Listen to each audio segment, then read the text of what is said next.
So you actually grew up with T-Bob's dad? Yeah. Okay. And No question. that was down in the Bayou. Down in the Bayou. Okay. No question. One road in, one road out. You know how come they call it the Bayou, right? What? You know how come they call it the Bayou? I do not. It runs right by your house. Hola, bonjour. Hey, how are you? Welcome back to Drop a Pin. Today on the plane, we got T-Bob Herbert. Yo, what's How up, you doing? boys? Chilling. Thank you for having me. I like, from afar, I've always liked all y'all shit, and then, I feel kindred spirits with y'all because we're kind of like the older guys around these parts. Yes. Yeah, Thank you. I'm super excited to be here. Sorry, my voice is a little fucked up. We did that stream last night where we got drunk and fucking slept like 4 hours, but very happy to be here. Dude, no worries. Smoke some cigs. No worries. Yeah, Bad choices. Yeah. So I always knew you as like a very popular radio guy down in Louisiana. Yeah. I honestly, when you got hired, I had no idea you used to play in the NFL. Well, okay, so I didn't. So I played at LSU, and then I tried to make the league. I probably signed the smallest undrafted free agent contract that's ever been given out. I had a $500 signing bonus, 308 after taxes. And then like the entire time I'm trying to make the team, like over the summer and during camp and shit, I thought we were getting paid. Yeah. So I was kind of like going out. I'd be like spending money. We're definitely not getting paid. You don't get paid till you make the team. You get like a little per diem stuff. So I might be one of the few people that lost money in the NFL. I think I came out in the red, in the red, trying to make the NFL. Yeah, I spent more money, but no, I was in an awesome situation in St. Louis. Jeff Fisher Rams, shout out, and it was me and this guy. I made it all the way to the final cuts, and in the last preseason game, I fucking blew it. Absolute choke job. Literally put together the worst 13 plays of my life. And then I got so I got cut. And then I was like, fuck, I don't know shit, I jerked around in school. I became a general studies major. Like I was like, I don't know anything about football. But I'd done a lot of media, and so I used my connections there to try to break in there right out of college. Because when you were in college, football was life. Yes. It's a full-time job, dude. Yeah, so did you actually have time to like do homework for classes, or was it kind of just like, dude, did you have to show up at classes? I've always said it like this. It's not to say that it's impossible, because there are those that definitely do. Who was the old FSU safety? Was it Antrell Roll? Am I fucking up his name? Roll. What's that? Marion Roll? Was he this Rhodes Scholar? Yeah, Rhodes Scholar, He's a doctor. fucking brain surgeon. Yeah, now. could have been there are guys that can do it. I was one of them that I probably had a bit too many vices, like with video games and drinking and everything. And so like when it came to allotting time, it was all about football, and then school just got whatever. I would not go to class a lot. I'd go for like test days and whatnot, but then the courses were so easy because I was in general studies that I didn't like I would just study vocab. Like whatever the class was, like econ, it didn't matter if you just if you could just study the vocab and understand like the concepts, and you could get enough. Mm-hmm. Let's go. I didn't even know that general studies was a major. Is that just like it's 3 minors that then combine like a transformer to make a major? Or like a Power Ranger. Yeah, I think I was sociology, business admin, and maybe like finance or something. I don't fucking business know. admin. That sounds fucking terrible. I don't know. I mean, it was all bullshit, dude. I had to go there though because one semester I let the not going to class thing go way too far, and like, because at the time I think I was a business major, but then I just completely stopped going. I got in a hurt. I ended up getting like a DWI, which ended up being a very good thing for me because it got my shit together. But I dropped all the way down to like a 1.7 GPA because I think I just basically turned in like a 0 one semester. And then so to stay eligible, I had to like switch up my major and lock back in. And yeah, it was fine after that. But so today on the pod, we're going to be talking Louisiana. Yeah. Where were you raised? So I was born in New Orleans, lived in the North Shore until I was 4, but then I was actually raised in like north of Atlanta. Okay. But all of my family is from all of Louisiana. Like my dad's family's from Cut Off, Louisiana. That's way south of New Orleans. It's like true Bayou shit. I mean, my grandpa's first language was French. It was Cajun French. Oh, wow. He came to English later in life. And then my mom's family is from a super small town all the way in North Louisiana, Manny, Sabine Parish. It's like almost East Texas. And it's like really country. And then I just had family littered throughout. So throughout my entire life, we'd be coming back constantly. Yeah. And I used to spend every summer up in Manny. They get a camp at a lake house. And so I'd spend like 3 months there every summer. So I did not grow up in Louisiana, but I was always going back. Yep. And then I went back for LSU, and I ended up staying in Baton Rouge and New Orleans for 18 years. Okay. And now we're in Chicago. And do you still have some relatives that are deep in the bayou? It's kind of sad, man. Not really. Like some extended family, yeah. But my grandparents have passed. My uncle moved to Houston. My other uncle just moved to Nicaragua. It's like, it's a part of the world that time seems to be passing by a little bit, yeah. And it's, I mean, and it's like after every bad hurricane, that shit gets fucked up, insurance gets crazier, and it just becomes increasingly hard to South of New Orleans is awful for it. Just becomes increasingly hard to justify doing it all again. Like even my old man, he's always had. There's been land in our family, I think, going back like damn near 100 years, and we used to go there all the time. And I think he just sold it this last week. So it's kind of the little communities down there are wild. Like I love opening up Google Maps and like zooming in and seeing like how far south you can go, and you'll still find. I think Venice is the farthest. Is that right? Do you know off the top of your? Or is it Vadrine? It sounds right. If like because they have these little communities that are just like, it seems like they're not even on like solid land. No. I mean, the crazy, like if you drive like I-10 from Baton Rouge to New Orleans, and that's not even like deep. That's just South Louisiana, but whatever. But you drive like the longest bridge in the country. Oh yeah, like Pontchartrain. Yeah, like Pontchartrain's crazy. Okay, hold on, I'm getting distracted. So if you dive, you drive like I-10 from New Orleans to Baton Rouge, you'll even see these little like. Hovels that some people have made. Like there's a couple that have been there pretty much I feel like the whole time where I imagine these people are just living completely off the grid.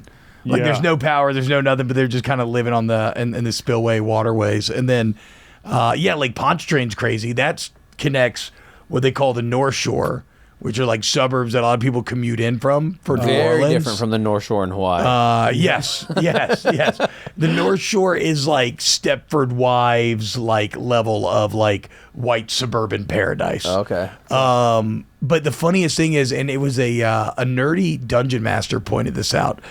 They were talking about how much they love maps.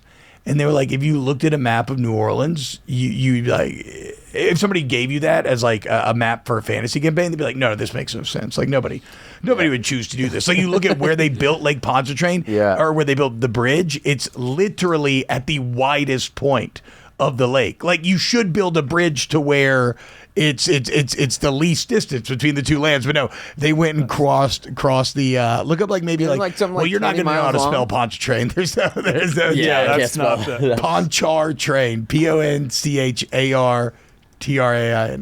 It should it is at the very widest area of the lake. Yeah, it's fucking wild.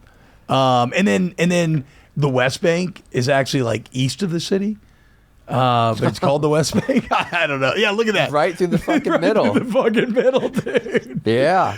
Biggest bridge in the world. That's crazy. That's crazy, yeah. Why did they do that? No idea. And it's so low to the ground, too. But I do like going because you never know what you're going to see. When you're driving across that thing, like you could see people whipping across in the fan boats. You can see probably somebody trying to shoot a gator. A lot of people sail on Lake Pontchartrain. I've heard of people seeing water spouts out there before in like bad weather. Oh, I bet. Some people get very anxious on it. I've never had that experience, though. If there's an accident on that bitch, it's fucked. It's traffic it's is. I like a good forever. bridge. Yeah, I don't get like.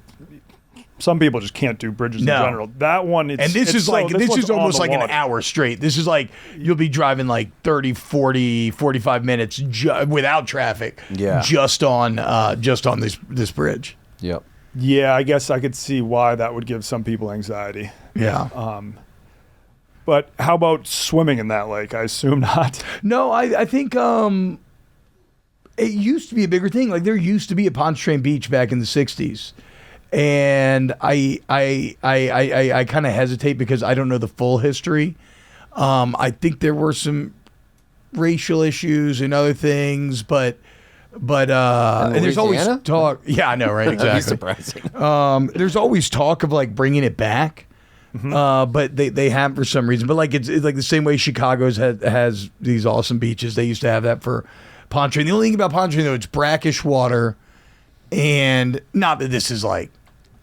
Definitely not commonplace. In fact, it may be somewhat urban myth, but like there have been like some like bull shark bites and stuff. That's what I love about here. You can go to the beach and there's just no risk of sharks whatsoever. Now, how do you feel about swimming in places that have alligators? Oh, I mean, bro, alligators aren't going to fuck with you. Exactly right. Like I tell Yeah. people that all the time. Like if you grew up in Florida, Louisiana, like East Texas, you're not super worried about it. No, Like, if these you ain't make- if you're like splashing- Nile saltwater crocodiles. No, like, they want to stay away from you. Like Yeah. I would take my bike and ride my bike off of docks where alligators were, and know that they were just going to swim away, and not mess with you. I will say that I'm not as crazy as a lot of my Cajun teammates and brethren were, where, like, you know, we'd go out at night and we'd go spotting them and they would jump in and wrestle them in the water. Like, I ain't doing that shit. Yeah, that's not for me. Well, But I have no fear of those waterways. If anything, the thing I'd be more concerned about is a snake. Yeah, but water even then, moccasin. the sightings are few and far between. A trivia question off the top of my head. See if you guys know that how many people have been killed by alligators in Louisiana and Florida combined since 1950. So you're making me think it's a low number now. See, here's the thing. I know, like, this was maybe 3 or 4 years ago, a lady who got killed by an alligator in South Carolina. Okay. Like, the alligator got her dog, and then she went in to try to save the dog, and then it just killed her. I think like a decade ago, a kid got eaten at Disney. Disney, yeah, 3-year-old. What a payday for the parents. That's right. So that's one of the ones that count towards this number. I'm going to say 15. Donnie? I think it's surprisingly low, so I'm going to say 7. So there's 11 total, 4 in Florida and 7 in Louisiana. See? So when people are nervous about it, it's like, dude, you're more No. likely to die from a jellyfish sting legitimately than a gator bite. But, I mean, it's like, how many people have died from a shark attack in Massachusetts in the last 100 years? I think it's like 2 or something. I also think that that's a overrated concern. Yeah. I think, I think it's the same thing. yeah, like there are a lot of people that don't get into the water because of sharks, and I feel like that's just a fear you got to push out of your mind. Granted, there are areas where it's a lot more common. So I always find that I'm Boom. irrational. Like I am like irrationally afraid of sharks, but I do like the water more. So like I always still get in, but I'm always kind of like, oh fuck, dude, am I gonna? But yeah, I can't help it. I love playing in the waves. Especially the Redneck Riviera. That's like full of bull sharks. What do you call the Redneck Riviera? Like Panama City to like Gulf Floribama Shores. Shore. Oh, and the bull sharks are the fuckers. Yeah, they're like those will are attack. those are the aggressive fucking assholes. Especially at like dawn or dusk. Wait, do y'all know who's the real fucking man killer? Have y'all ever looked up the amount of deaths that tigers have done? Oh, tiger in India. It's Look insane. up the amount of people finger that tigers have killed. It is, I believe it's like a couple 100,000 in like the last 100 years or something. 100,000? I'm telling you, dude. No, I'm telling you, it's a fucking wild number. Holy shit. Over 200 years, 370. Is that what it says? Yeah, 373,000. Okay, that is over 200 years. Maybe That's crazy. still- though, that's bro. a That's a tiger lot of defense fucking tactics That's people. have- averaging 1,800 deaths a year. Okay, what's math. the last 100 years? It's just hundreds of thousands, not a specific number. That's insane.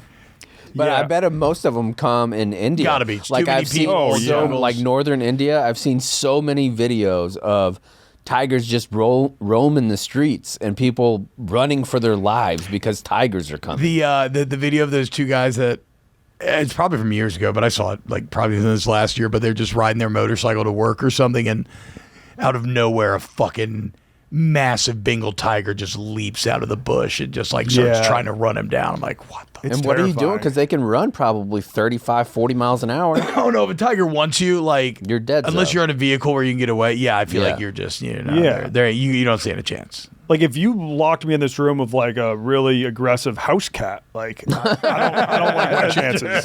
Yeah, dude. Like, I'm gonna leave bleeding. You're absolutely right. Like I used to tell people when I was a dog handler, if you gave me to be attacked by a German Shepherd or a really angry big Tomcat, I'm going German Shepherd. Because I know without a doubt I could take the German Shepherd down, hold its neck, and choke it out. Yeah. There is zero chance I'm doing that Okay. with a cat. No, because They're scratching onto you. They're doing, like a dog can't scratch you where it's going to hurt you. If you can guard their head, where you can hold their head and keep it shut and choke them out, you can get away with that easy. A cat, you grab it by the head, you are fucked. Yeah, because they just latch. Yeah. They can just latch and tear you to shreds. Have you ever seen that video? There's like I think it actually might have happened in Louisiana. There was a cop that was working with like a local shelter there with yes, cats. yes, And he like gets wrapped around his leg, and then the cat bites him like right on the thigh and is going like bananas on his can't get calf. it off. And he's just like, like there's nothing they could do because the cat was even wrapped up around a leash, like around. It's like an his animal leg. shelter video, right? Yeah, He's like yeah. promoting like adopt this animal as he's getting mauled to death by Yeah. this miniature tiger. Speaking of tigers, how did you feel about the one in Louisiana they used to keep at the gas station? Oh man, that was sad. Super sad. Yeah, I don't know. That's not cool, man. Oh, it was awful. And there'd be like billboards going by. Do you know about that? Yeah, Tony? it was on the way to No, Lafayette. I It's like think- west of Baton Rouge. What was the name of it? I can't I remember now. forget, but it was like at just a gas station. Yeah, it had like some I food saw in the it too. tiger on LSU campus. That was very. He's cool. got a sweet setup. He's got a $4 million pad that's Let's constantly go. being updated. And that's like the one on the LSU campus. That, like in the history since they started having a tiger on campus, is it like the fourth or something? Or they might be on like 7 or 8. okay. That is maybe one thing is that they're kind of not living that long. I don't know, but Yeah. but they're treated much better now. The habitat's incredible. Obviously, the LSU's got a very good veterinary school, and they put a lot into the tiger. They no longer force him to go to the games or anything. Like back in the day, dude, they'd force him in the cage, and then they'd like prod him and like get him fired up, and they'd park him outside of the opponent's locker room. That's So he'd insane. be yelling at them. Yeah. So I've always thought it like, okay, let's say it's like 78. There's a very famous USC LSU game in 78 where LSU barely loses to USC. But I always think, okay, this is a pre-internet age. These cats are from California, Los Angeles. And all of a sudden they show up. It's like humid as fuck, hot as fuck. Bunch of drunk, coon-ass rednecks just everywhere. And then they come out of the locker room and there's just a live fucking tiger yelling at them. Like that had to be crazy, right? I mean, maybe they've seen what, like in a magazine or maybe like some videos at school or something. I'm not alive in the 70s, so I don't know. But I imagine it had to be pretty fucking jarring. Yeah. When did like Death Valley culture really start? Has it been around for a long time, or has that really picked up in like the 90s to now? In terms of like LSU football being like The end all thing, be all in I would Louisiana. say if I believe in like in the 50s. Okay. And maybe before that, because I mean Huey P. Long was huge on the Tigers. Like to make the stadium bigger, he put dorms in Tiger Stadium to like justify some expenditure or upgrade. Like it had to be housing, and so they put the dorms in the stadium. My grandpa actually in the That's 50s sick. ended up living in the dorms. That's cool. In Tiger Stadium. And then I got to film a video in them a couple of years ago, like a hype video, and it's crazy because they've kind of been unlived in since the 70s, and so it's like I thought they would be Walking changed Dead. into like offices or something. No, They're just not used. So Wow. it's like a Walking Dead like I bet you could sell those post-apocalyptic situation. to like big boosters. Like you Yeah, get you that could as like sell a them to suite. Well, there's no sight lines to the field. But I mean, you're right. Like a it place to seems like sleep, yes, yeah. it seems like crazy that there wouldn't be Airbnb. They could monetize it. Y'all are absolutely right. Yeah. Like, they could absolutely monetize Yeah. it. But so I mean, I don't want to misspeak, but I feel like okay. So in Huey P's time, he was all about LSU. But then in the 50s, that's when they had Billy Cannon won the Heisman. They won the national championship. They were very good. Paul Dietzel in the 50s, and then there's lulls, but it's always been like LSU's weird where it's they're very, very good, and they've got a lot more championships than a lot of teams, but they're maybe not quite as consistent as some of the, or haven't been in their history. Like there's definite lulls that maybe some of the other superpowers don't have. Yeah, but those lulls aren't going to lead to the like them having less fans. No, People are just as passionate. Yeah. No, it's still, and then now it's kind of everything. Ever since Saban kind of reawoke the slumbering beast, because they were pretty bad in the 90s, and then Saban came in 2000, and it's just been ever since. I think what a lot of people, their first impression and first thing they think about for Louisiana is the food. Yeah. What's your top 5 Cajun culture foods? So I'll go. A lot of my answer is obviously like anybody going to be like the comfort foods that I grew up on and really loved, and that starts with chicken and sausage gumbo. There's nothing better than when the weather turns and you get a cold day, then you make that first gumbo, and it's incredible Are you because rice like, guy or no rice? I'll give you all some real ball knower knowledge here. Okay, here we go. You can't go. Okay, first off, you can't go no rice. That's fucking insane. Yeah. like you can't just have the gumbo. Also, restaurant gumbo's really tough to find. Like Megan made y'all gumbo. That's a Yes. good fucking gumbo. Yeah, she's a good cook. That's Overall, a good she's fucking great cook. gumbo. That's a real ass gumbo y'all got. She made me gumbo, and then I got to make that gumbo into rangoons. So Oh my like, god, I wanted to eat those so bad, dude. I saw the fucking dude, I think they were some of the best I made. that combines like two of my great loves. Yes. yeah. But no, so I feel like everybody in the office is blessed because like you go to a restaurant and get gumbo and you will not get what Megan got you ever. Almost. A lot of people do like tomatoes, other shit, and it's kind of hard to mass produce when a batch is made with love. You can kind of feel it. But no, I go a base of potato salad. Then Whoa. rice, yeah, and it leads to this kind of a creamy sort of texture. But a base potato salad, then rice, then That sounds, I mean, honestly, then that the sounds gumbo. amazing. Oh, it's incredible. And then I mean, I like to put boiled eggs in mine, and then so they soak up a lot of that flavor. You throw boiled egg in there as well, and, Like pho. yes, like pho. Same type deal. So chicken ramen. and sausage gumbo #1. Seafood gumbo is good as well, but like my grandma always made chicken and sausage.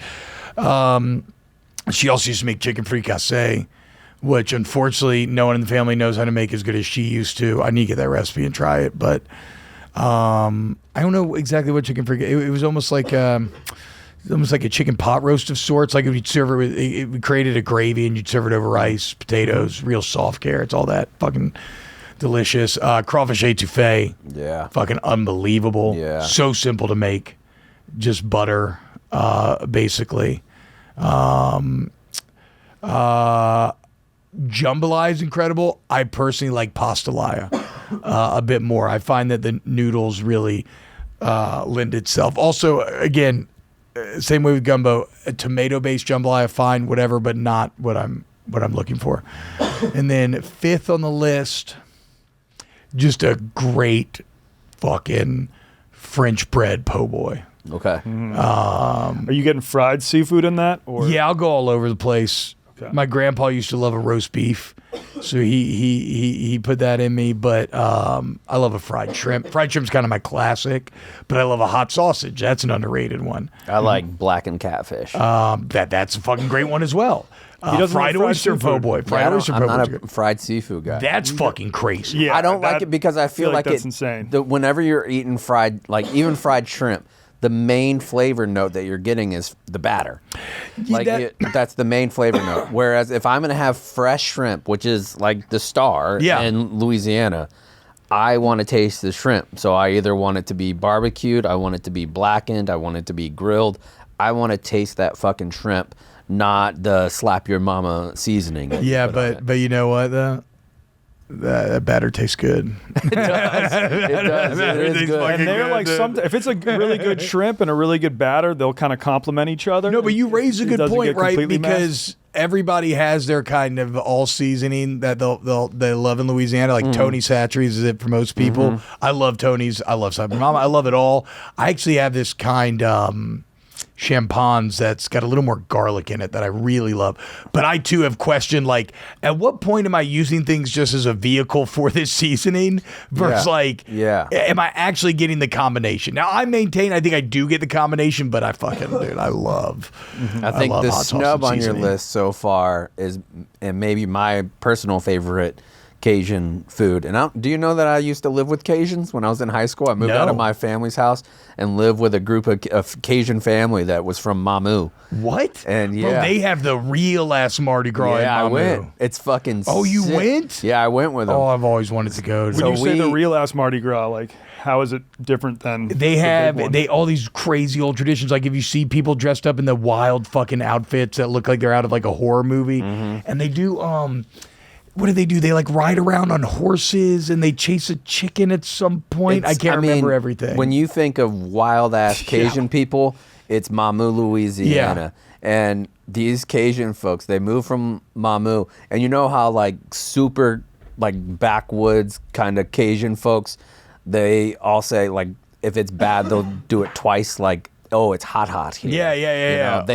they would do it's hot today. Yeah. they say that kind of stuff, but they bought the this Yaz at the end. old firehouse, and we used to live in the firehouse where to go from upstairs to downstairs, we'd be on a fire pole. No fucking way. Slip down, but boudin is my number one boudin's favorite overall. And Cajun so you were food. getting a fresh made, homemade boudin. Oh as yeah, well. like, and we would do squirrel because we would go wood duck hunting and squirrel hunting. Like they would put Lee, and their last name is Fuselier. So like how Cajun is that? Yeah. So Lee would get on the ducks to shoot the ducks, and then I would shoot the squirrels, and his little brother Brian would shoot the bullfrogs that were in the pond, and we'd make them all together, and then his mom would make boudin with all that stuff in it. It was Bro, I've never had frog unbelievable. legs. That's very bad. of me. Really? I know. It's terrible of me. But Have you There's a had spot yeah, here that has it. boudin's incredible. That should absolutely be on anybody's list as well. It's a lot. It's very. It's like when I went to Scotland, I got obsessed with haggis. Yeah. And I feel like they're cousins of Yeah, one another. very much so. Yeah. I had some haggis in Scotland too, but it was like haggis egg rolls or something. Like it was like Yeah, I had those too. They're Yeah? fucking great. Well, they have boudin egg rolls. Boudin egg rolls are a huge treat. Yeah. Let's go. Fucking I haven't delicious. had that. You Get ever had Megan on chicken that, crackling? Yeah. Yes, I yeah. love chicken crackling, dude. I like it more than pork crackling. Now Yeah, of all it's the a lot easier to eat. Yeah. I got a couple, just something to add to the food conversation. Yeah. When I went down to New Orleans, only been once. I was with Mince, Nick, and KB filming Rediscovering Louisiana, and like our first night, we went to, it's like Giacomo's. Giacomo's, yeah, the old. It's a music venue, right? I think it's a music venue, but on the menu they have something called an alligator cheesecake, and it's like. Was it good? It was incredible. Don't think of it like it wasn't a dessert. This was like a savory. It was savory, yes. A savory Yeah, cake, yeah. just baked with like a lot of alligator cheese. There- I don't know what else they put in that, but There's a place that has a crawfish cheesecake that I used to love over in Baton Rouge. So yeah, cheesecake's a pretty good. Yes, you think of it as a dessert, but yeah, it's a good vehicle for savory flavors actually, if done correctly. Also, I should shout out this place Parkway does a surf and turf po' boy, which is roast beef and fried shrimp, and it's fucking messy. And it's fucking incredible. I bet that is messy. And then you as get it shit. dressed. That's the other thing. You get your po' boy fully dressed, which is just tomatoes, pickles, mayo, and lettuce. let's go. Sometimes coleslaw too. I Yeah, like you it. get you get whatever on it. That's what I like on a pope. I like the blackened catfish with coleslaw. I'm fucking, my mouth is watering with all this right now. And what were you saying? Do you like, as far as, I think a lot of like New Orleans, the French Quarter. Yeah. Are you a Cafe du Monde guy? I think that the Quarter is an interesting place where you need to go and hit all these spots, but living in New Orleans, there was nothing that anybody wanted to do less than go to the French Quarter. Unless there's like French Quarter Fest or something, or like every now and then maybe you get a wild hair and you want to go do something down there. But it's like, I mean, Cafe du Monde is always just going to be fucking packed. And you could go to Morning Call, which is in City Park, right there in the middle of the city, and you get beignets and coffee there 24/7, same time deal. That's actually my favorite part as a dad about New Orleans. That's super underrated. Nobody ever talks about is there's a beautiful park right in the middle of the city, City Park, and it's got a full badass old school theme park with like great classic rides. It's got a little miniature roller coaster. Gravitron? Nobody ever talks about it. What do you call it? No, is Gravitron where you lay back like this? Yeah. No, they have a ride called the Scrambler, which is Gravitron-esque. Okay. But I just think it's a great thing that I never see any kind of national coverage on. Like it's what led my kids to loving roller coasters, because they had this great, like, some of my best memories are going there. But what were we talking about with New Orleans? I forgot. Just about how people who are from New Orleans don't really go to the French Quarter. Yeah, You're gonna yeah. I mean, there's avoid just that. a million. It's like any other city. Although I think, but there's just like a million little interesting cuts that you can go in. I think though that the wild part about New Orleans, as opposed to most other cities that y'all would talk about in here, go visit or whatever, is it's fucking small. It's 500,000 people in the city. If you go to the greater metro area, it barely cracks 1 million, I think. I mean, the entire state only has 4 million people. Would you call it very walkable though? Because I don't remember. Yeah, but you want to stay in the right places. But Okay, yes, yeah, that's yes. what- I would describe that it was as. my concern about going for like a very long walk there. I might end up. I would describe it as very walkable, but like, yeah, if you go 1 or 2 blocks over, you could be in a bad situation. Take a little stroll down Magnolia. Yeah, you never. I mean, even like, yeah, it could. But again, if you kind of know where you're going, you're fine. And the streetcars are fun to take. Yeah, I mean, a lot of people do bring that up when you talk about New Orleans. Like, oh, it's really dangerous. There's a lot of crime. People bring that up about Chicago though too. There's crime everywhere. And I haven't big city. had any Yeah. firsthand experience with crime here yet. Did you, living in New Orleans for so long? Did you have No. some? No, and I lived like Like- warehouse district, mid city, and then I kind of moved out a little more to like suburbs like Bucktown, Metairie. But no, it's like, it turns out, like every other city, it's a sociological issue where a lot of people who maybe are growing up in tough situations, don't have a lot of opportunity, don't have a lot of resources, end up getting thrust into these decades-long wars that are still taking place everywhere. And so like every now and then something might spill over, but for the most part, it's just a lot of people killing each other that are kind of outside of maybe like the areas in which you would be Okay. walking and whatnot. And nothing, nothing's 100%. Like there's horror stories about shit happening on Bourbon Street and stuff like that. I'm not For saying sure. that, but Yeah. but it's like Baton Rouge, I think, is like #1 per capita in murder rate. And I lived there That even or longer. Memphis, yeah. And I never had it in New Orleans. So it's like, I don't know, man. I watched like a 1 or 2 hour documentary on YouTube the other day about Baton Rouge though, and it fucking broke my heart, dude. The kids in this thing, the lack of light in their eyes, the mindset of truly being a soldier in a war, and just really being born into it, not even having like any agency in it or anything. It's fucking awful. And it's scary. But I mean, it's, it's not really, you don't really. Yeah, like never I think into that. Ben Mintz is from Monroe, which Yeah. at one point I was Googling most dangerous cities in America, and at least on a few of the lists, Monroe is #1. Yeah, it's another per capita huge murder rate. But I think Mintz went to a private high school or something like that, where it's like he was like, I wasn't really exposed to that side of Monroe. when My I was best friends live growing in up. Monroe. We go up there once a month to go see him. Yeah. It's not, again, it's just the areas of it's the areas of town, and people fighting over like drug trade and territory. It's everything that happens everywhere, but it's a smaller population, and so that probably affects all the per capita stats. Yep. That's why they're at the top of everything. If you want to be depressed, you can watch a lot of different documentaries about places in Louisiana. Yeah, that's true. I watched one that was maybe one of the more jarring documentaries I've ever watched about the Angola prison. Oh, bro. Angola, do you know about it, Donnie? No. I don't know a ton about it. I want to hear this. So Angola prison is a prison in Louisiana, and I believe the racial stats are like, if I remember correctly, anywhere from like 88 to 92% black. This place turns off the AC. There is no AC, and we're talking about Louisiana. Yeah.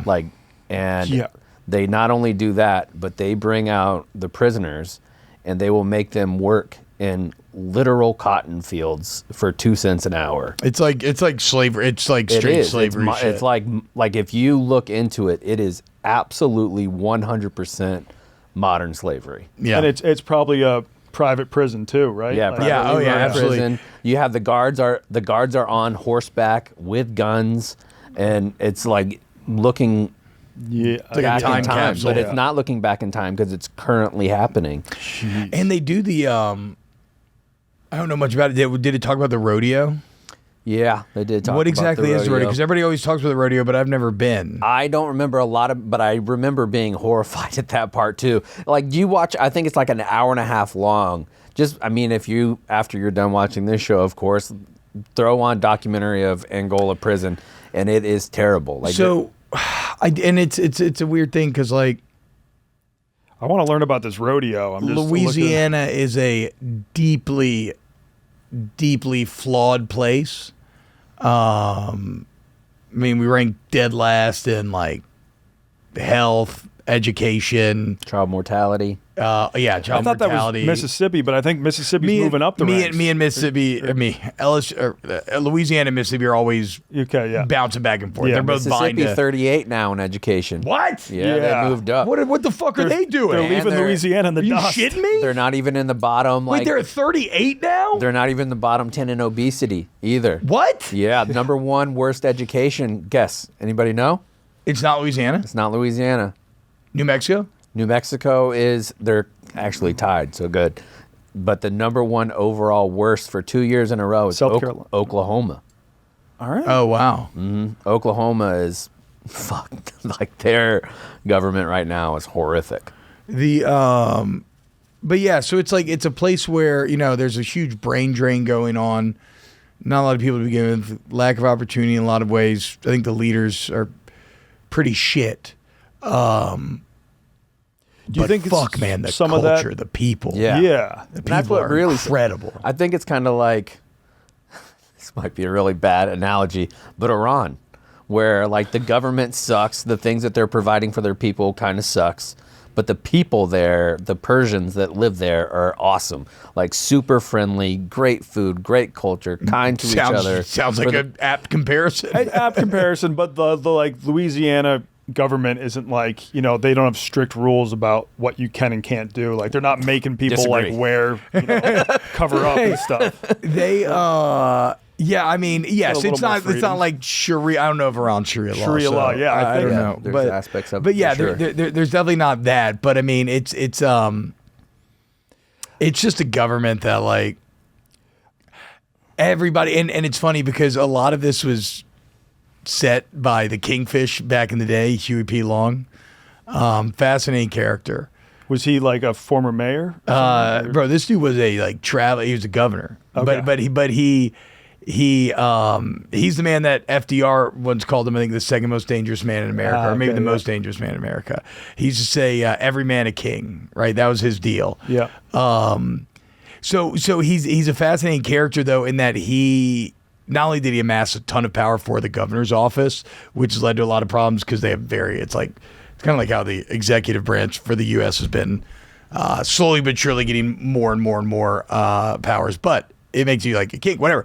So Huey P. though, he would do some really admirable and good things, but he would set the tone for corruption at every step along the way. And like the example I always laugh at and go back to was he brought roads all throughout rural Louisiana. That was one big. He wants kids to have school books. He wants roads, stuff like that.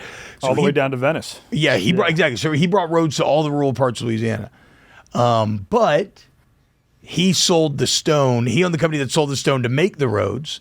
He sold subpar rock at like elite quality prices. He would wet down the rock so that it would weigh more when he would sell it. And he would build the roads 18 inches narrower than it was supposed to be to make the rock go farther. So he did a good thing in the at its core, but he lined his pockets every single step along the way elsewhere, and that's kind of been the theme of Louisiana politics ever since. God, I wish I was smart enough to get in on that and be a little bit more of a schemer, like the guys who made a shit ton of money, like knowing that COVID was going to shut down stuff. So they bought a ton of stock in companies that make like cardboard boxes because they knew everything was going to be shipped. And hand even more sanitizer. so. Hand sanitizer, toilet Purell. paper, like putting in like Cottondale or whatever. I mean, the fucking those NVIDIA companies. thing, right? That's in like all the video cards and everything, like Yeah. all video game stocks, everything, Yeah, tech stocks started to right. go crazy. Yeah. But I mean, that's crazy because Huey P, I'm pretty sure at like 28 years old, he was just like a poor traveling book salesman. He was a charismatic motherfucker. You Only can in still see America. the bullet holes in the old Capitol from where he was assassinated. Oh, Shit. shit. Yeah. Well, maybe you can do a high school, high history segment on Huey P at some point. I need to Take a reread deep dive. Kingfish. I need to reread Kingfish Yeah. to tighten up on it. But he was, again, not a good man, I don't believe. Being left-leaning myself, I liked a lot of what his politics kind of stood for. I don't love how he executed them. I call that good initiative, bad judgment. Yeah. Yeah, like, good it's a great classic idea. good initiative, bad judgment. But Sort of do. I love those kind of stories happen all the time where you have somebody that sees a need in government, but before they fit that need, they figure out a way to be involved in the money. Like it happens in Congress all the time with like Nancy Pelosi and Marjorie Taylor Greene, like that you have these people that are making a ton of money off of stocks. Maybe the most one ever is in New York City, where there is a guy where his daughter was walking down the road, a brick falls down and kills her. And now every single building, whenever they're doing construction, has to have scaffolding. Yeah. Well, the guy that's every single building has to have like their entire. So that's why like, you're always checked, walking the facade under. checked. Oh, I never realized that. that- That's why you're always walking under stuff in New Yeah, York. every 2 years they have to put scaffolding up and check the entire facade of a Yeah. building to And make they- sure there's like no loose bricks. Might be every 5 or 10. I don't know. The guy who his daughter died was already on the city council in New York whenever that happened. He pushed through that legislation to make that happen. But before that, he bought a 60% stock or 60% investment in scaffolding companies. So he became a billionaire essentially overnight because New York City had, like, everybody had to buy scaffolding. Yeah. And they had to Yeah. buy a ton of it and quickly. A little But self-serving at there. what yeah. price? He had to lose his daughter. Some say. I mean, he took advantage of it for whatever that's worth. You mentioned there's been a bit of a brain drain. Like, do you think Yeah. that's all related to like the politics down there or the crime, or do you think some of it is weather related? Like No, ever I since think- Hurricane Katrina, some people are like, maybe this isn't the best spot. It's kind of weird because honestly, New Orleans kind of flourished for a little bit after Katrina. I don't know the exact dynamics as to why. I think monetarily there was federal money that had kind of helped things out. There's investment going on.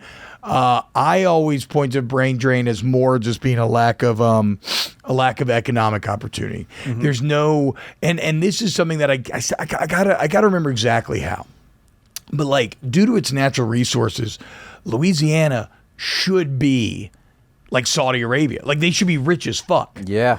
But somewhere along the line, I think this was Huey P. He used to hate Standard Oil, but eventually Rockefeller and the boys got to him because I think he basically ended up, and I could be wrong here, so I apologize for those who are listening that would know for sure. I'll preface with that. But I think he basically kind of, he might have benefited off of a deal where Louisiana kind of gave up some sort of rights to where those profits don't really, they don't see much of them. Kind of like what Chicago did, where we sold the with- rights to the with the Skyway parking and all the meters. parking. Oh yeah, that's insane. Yeah, that's funny. Yeah. I heard about that on social media. From y'all. When I first heard that, I was like, "There's no way that's true," and then it's fucking true. It's also like most countries in Africa, they've been just like selling their rights to China, and China's like, well, we'll help. We'll like build some roads and a bridge. Yeah. Like, that's sweet, but then like they don't get to see any of the long-term profits. African countries are turning away from that shit, though. Like the largest diamond mine or the largest gold mine was found in Uganda, and the Ugandan president was like, "Nobody from Europe or Asia." Yeah, is no, getting their fuck no. hands We on look. this. Come on, we know by This now. is- You this can't- is Yeah, for but our then people. like I don't know if that money's going to make it to the people of Uganda either, though. He's probably just going to keep the profits. Well, now. he said he was going to do the Botswana method, and Botswana ranks. If you look at like stats from the UN, Botswana ranks ahead of the United States in so many. Really? Like literacy rates, educational standards, access to medical care. Like, of course, it's So not. they actually it's not benefit off their perfect. natural resources. Yes, they they have had a a ton of natural resources that they're Yeah, utilizing. they found they have like one of the largest diamond mines in the world, and the president at the time was like, he handled it correctly, where now like most of that money goes towards helping the people there. So they do have one of the highest AIDS rates in the world, but like you get free health care for life there. Yeah. Well, now if you have HIV, you can take just a cured? pill every day, right? Or actually, that was years ago. It became where it doesn't it's a turn regimen, into that you can AIDS. take. Yeah, it's not nearly as fatal No. as it used to be. Yeah. Shout out Magic. I remember one of my best friends a few years ago telling me that he had tested HIV positive. It was like a very scary conversation. But then he kind of told me, "But here's the deal: I just take I take this, and it'll never turn into AIDS." I'll be Much okay. rather have HIV right now than genital warts, without a doubt. You cannot say that with a straight face. Why? Well, because he has HIV, he's going to be okay, but like, is he already married? Like, say if he still wants to go out and like, date No. and find a wife, it's like you're just going to go and give like. No, he's the a genital warts very- you can cure. The HIV, you could still potentially pass it on to someone else, even though it's not going to kill you. Yeah. If and I he's- knew I was on the regimen where I wasn't going to die, like make that caveat. Living with, like when you're living with, much prefer current HIV, not 1980s HIV with Yeah. like Harvey Milk and shit, but like now. With, But the- modern medicine. But the HIV, you can take the pill, you're still going to have it for life. The genital Yeah. warts, you can get cleared up. That's true, right? Yeah, but Can if, you get like more if you cleared had up? a huge cauliflower cock, no thank you. Yeah, I mean, a cauliflower cock, yeah. No, I think there are varying degrees of genital warts. I'm talking Yeah. huge. Yeah. Like you've been gardening that head for a while. Yeah. That's dark. But in terms of like the two things you hear about people complaining when they talk about Louisiana is, they'll mention crime, but mainly they bring up the humidity. Yeah. So how do you beat the heat when you were living down there in the summer? Just fucking lean into it, Yeah, I think you become. It's just probably the same way y'all lean into winter here. You just become molded by it. Yeah. Like the best was like I used to just crave it. See how far you can push yourself. And then it was so fun in football where if you had a team that had to come down there in August or September and wasn't from the South, and they were unlucky enough to have to play a day game, they would die. They would wilt. That gives you so much. But you're like fine. You're like I'm good. I'm conditioned by this, trained by this. Like I always think about it in Dungeons and Dragons terms, where it's like basically I would have like bonuses to all my heat rolls.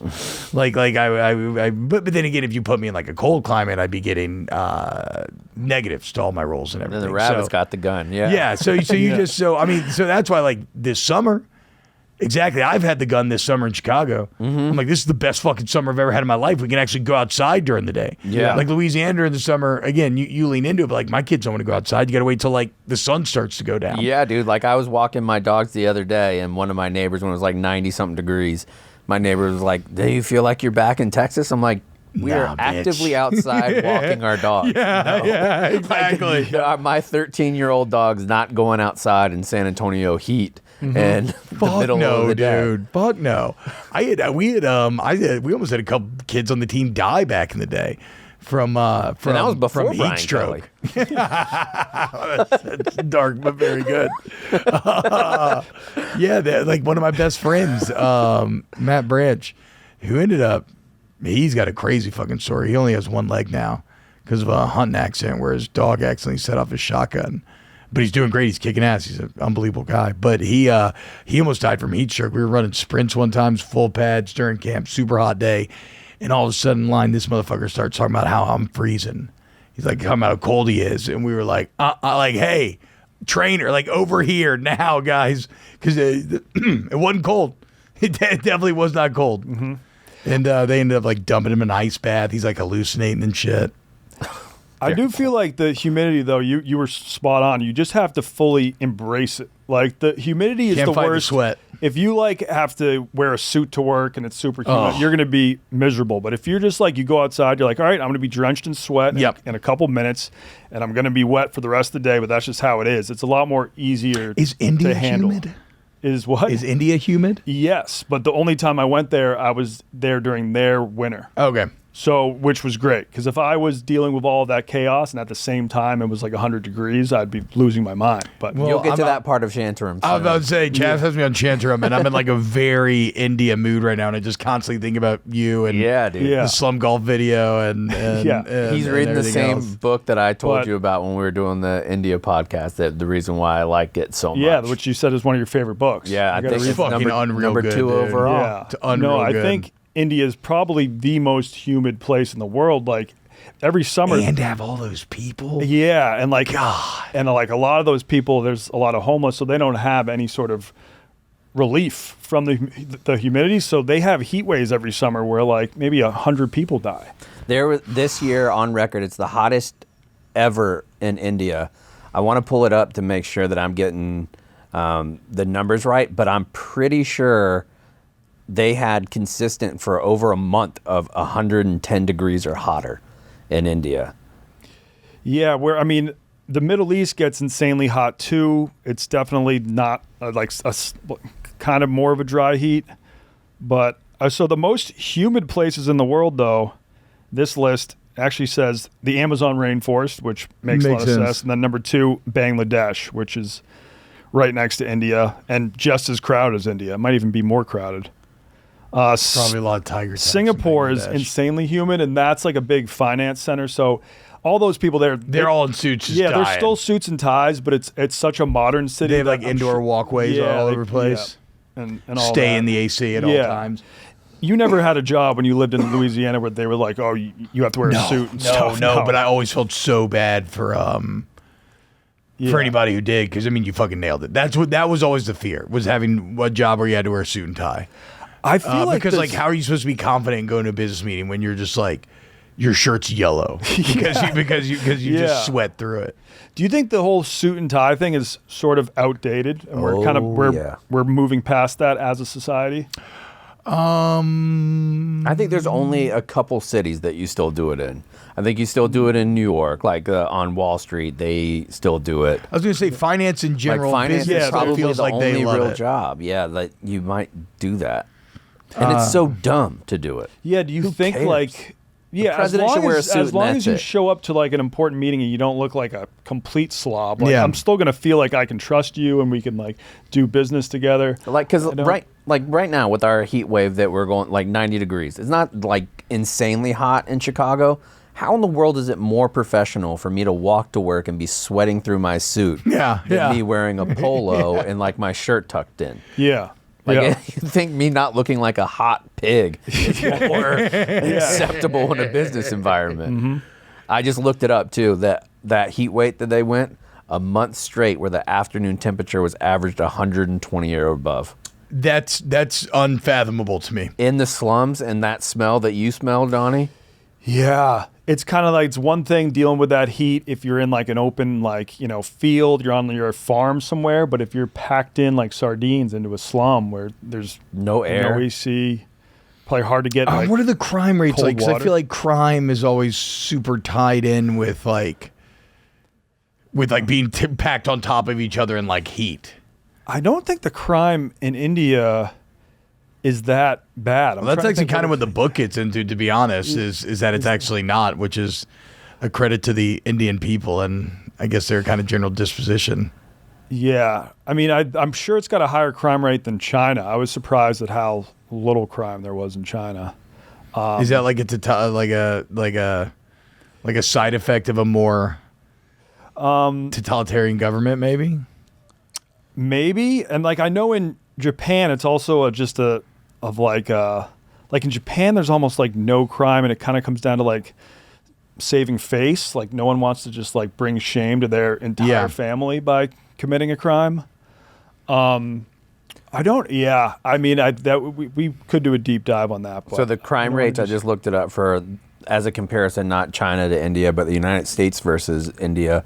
In 2023, the crime rate, both violent and property crimes in the U.S., was 2,200 per 100,000 residents. India's overall crime rate during the same time was 445 per 100,000. So it's a quarter of what our crime rate is. That's crazy.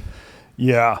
Because it seems like people would just be at each other's throats in 120 fucking degrees for a month straight on top of each other. But also in those slums and the places that people are living, how many of those crimes are underreported or not reported at all? Yeah, and it might just be like everybody knows each other in that because it's so densely populated that if it's hard to commit a crime there because the like word is gonna get back to like. The people are going to find out that you can't really be anonymous in the community too much. Yes. And there's community reprisal too. Like if you get caught like beating someone, they will beat the fuck out of you, like the other people around. So there is some like, we're going to kind of police our own in these neighborhoods. Because if not, when you have 1.44 billion people living in a spot like that where, and isn't it like 80% of all Indians live in the two major cities? In Delhi, New Delhi and Mumbai? I don't know. I think that entire city is pretty densely populated. No, I'm saying like of all of India, like of the 1.44 billion people that live there, I think 80% live in those two cities metro area. Because northern India is not hardly populated at all. If you get up to the Himalayas, and then there is like there are still jungles in India where the Jungle Book took place. Mm-hmm. It's based on a real jungle, I think. Shout out Babalu. Yeah, long time Stewie.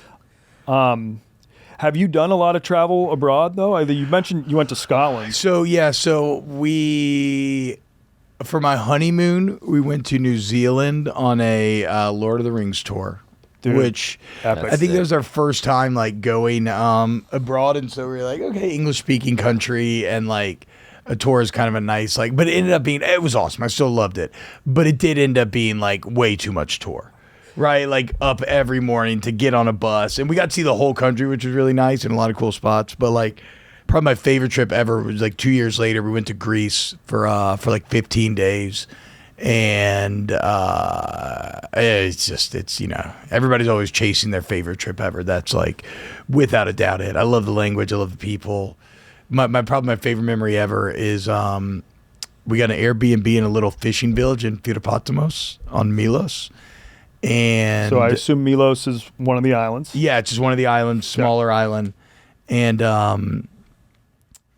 and we stayed there for like I think like 5 or 6 days, and we actually got really tight with the neighbors despite the fact that we didn't speak the same language. And like we go fishing with them. We went over to their house for dinner one night, and we were using early ass Google Translate because this would have been like 2014 or 15, and we were like on Google like typing in sentences, drinking raki, talking back and forth to one another. It was. And I also had the best meal of my life there. This place in Burio. We drove for like 2 hours in the mountains on a 4-wheeler. Hell yeah! To get to this farm that is on a mountain lake, which I had never seen before. You're surrounded by mountains, and there's just serene, clear water, lake, giant. And the restaurant was built on the water to the point where the water would like lap over your feet as you were eating. And the menu was just whatever they had fresh that day. And it was real simple. So it was like chicken, French fries, green beans, raki in it, but it was fucking. Oh, I still think about that. Let's go. Yeah, when I asked you, I was like, what area of the world, like what trip do you want to talk about? And you were like, Louisiana, I just kind of jumped to the conclusion, okay, like maybe he has never traveled, but you've been all over the place. Well, and then we did. Me and my wife and our two best friends. We went to London and Scotland. Scotland was a lot of fun. The problem is, though, I like to set down routes. So, like that Greece trip, I think we went to 3 places for about 5 days apiece. Yeah. And did you do any of the super touristy islands like Santorini? We did Santorini. Mykonos? Santorini was great. That's what we started on, Santorini. But then, actually, I guess we just did Santorini and Milos. Okay. Yeah. 'Cause I don't. We didn't do Mykonos or anything. And I had to go see the Parthenon and everything. Yeah. But I would like to go. Whatever. But then we went to Scotland. It was super fun. Our best friends. But like, we drove the entire country. It felt like it was like 6 days straight of just like driving to the next place or sleeping, driving to the next place or sleeping. And so you didn't get to really form the get your teeth in wherever you're staying. So were you guys bit. driving like all the way up in the Highlands? Yeah, it was beautiful. Okay. Fucking stunning driving. Right? Like stunning drives. Awesome. I got a video that I made of it that I love to go and look back on. But it was it was a little too whistle stop for my taste. Where if you had just chose a random village in the Highlands and posted up for like a week, you would have That would have been much more my speed, I think. Me and my wife did get to go to Paris for a couple days, and that was just that was awesome, dude. Super romantic. I remember we got an Airbnb that had rooftop access. Yeah, dude. And I remember us fucking on that roof at night overlooking the Paris skyline, then smoking a cigarette afterwards. That was a pear cigarette. Too. Yeah, that was fucking all time good. Ultimate fan. And then God, my wife's gonna be pissed that we were young. We were young. Okay. And in London, our friends had just gotten in and we're all eating dinner and we're like drinking hard because we all party very hard. And my wife like excused herself and like 30 minutes later, we're like, wait, where the fuck is she? Like, where'd she go? And we can't find her anywhere. And I'm like talking to the front desk. I'm thinking like she got Liam Neeson. Like I think she's like got taken or whatever. And we find her in the laundry on top of the linens, having thrown up red wine all over the freshly white linens. But luckily we found it, like the hotel staff did it. And we're like, we got to get the fuck out of here.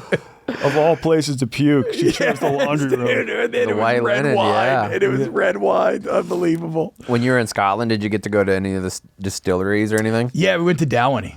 It was great.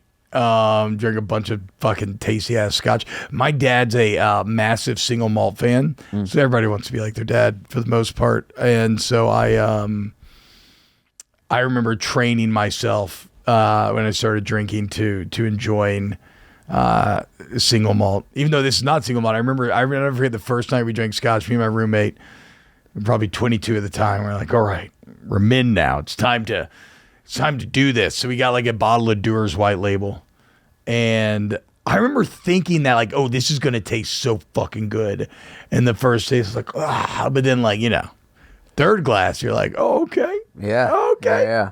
The process of the peat too. Did you get to see any of that? I prefer a very peaty single malt. Did you see like any of the peat farms, how they do it? No, I have not. Oh, that shit's so cool. You'd love to watch that. No, the Dalwhinnie stuff was peat is like, wasn't very it comes peaty. from like a swamp, right? Or Peat's something? like, it's like kind of mud. Yeah. So they will have these spades that they use that are like 3 feet long, about 6 inches wide, and they go to these bogs and they will slice down, and then what that does when they dry it out, it becomes almost like a natural charcoal that it emits this flavor to it. That's how they impart the peat, is the smoking process of like whenever they're cooking the mash, like that flavor gets imparted. And does it also help filter it or something somehow like that? I don't think it filters it. I mean, I don't know a shit ton about it. I just know watching the just love that process is flavor. Very cool. I fucking love that mossy, earthy, some describe it as smoky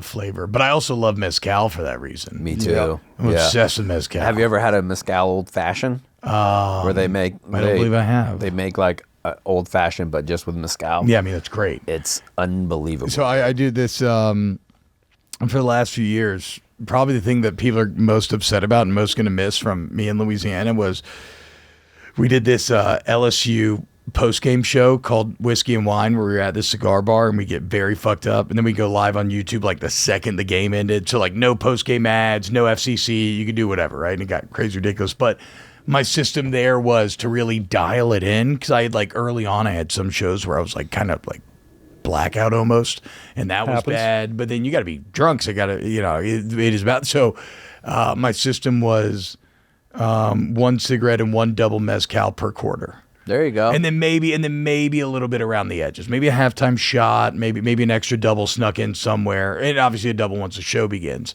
But yeah, so 1 double mezcal and one cigarette per quarter was the way to thread the needle.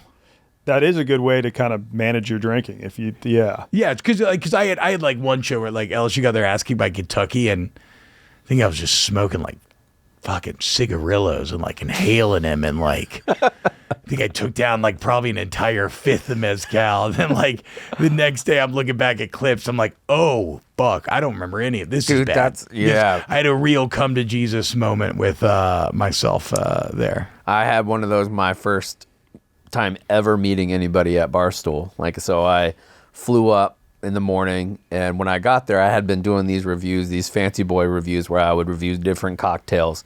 And when I got there, they handed me like a big glass of whiskey. Well, I left my house in Texas at like 4:30 in the morning, got to work at like 10, 11 in New York, and I started drinking. Yeah. Me, Portnoy, and Kat Timpf, who works for Fox News now, we did the initial coverage of the Trump versus Hillary. Right? Well, it was the first Democratic debates, I think, that was just Hillary. Okay. And maybe Biden. Bernie was involved too. Yeah. And so I drank the whole day, and I am fucking ripped on this, thinking that it's not live because I was so drunk, and 2, I was whispering to Portnoy the whole time about Kat and being like, she's a dumb bitch. Wait, what? And you could like hear me. He's like, you're mic'd up, dude. I get a call from my wife, and like then like 5 text messages like, you're drunk, Matthew. What the fuck are you doing? Oh no, get off the stream. And I look at it, and it was like immediate sober me up moment.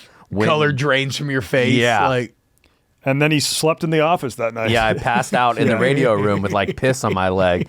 And then since then, I haven't really drank in content more than like 2 beers. When you work here, you get a long leash, and then it's kind of up to you to regulate how far you take it. So it's funny because I had always been coming up in the more traditional media environment, I'd always, thought that like, being on camera saying like fuck or like doing something like that's like a death sentence.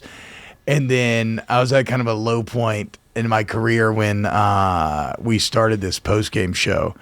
And I remember being like, you know what, like, fuck it, dude. I got to send it. Like, I'm just going to be myself on this shit.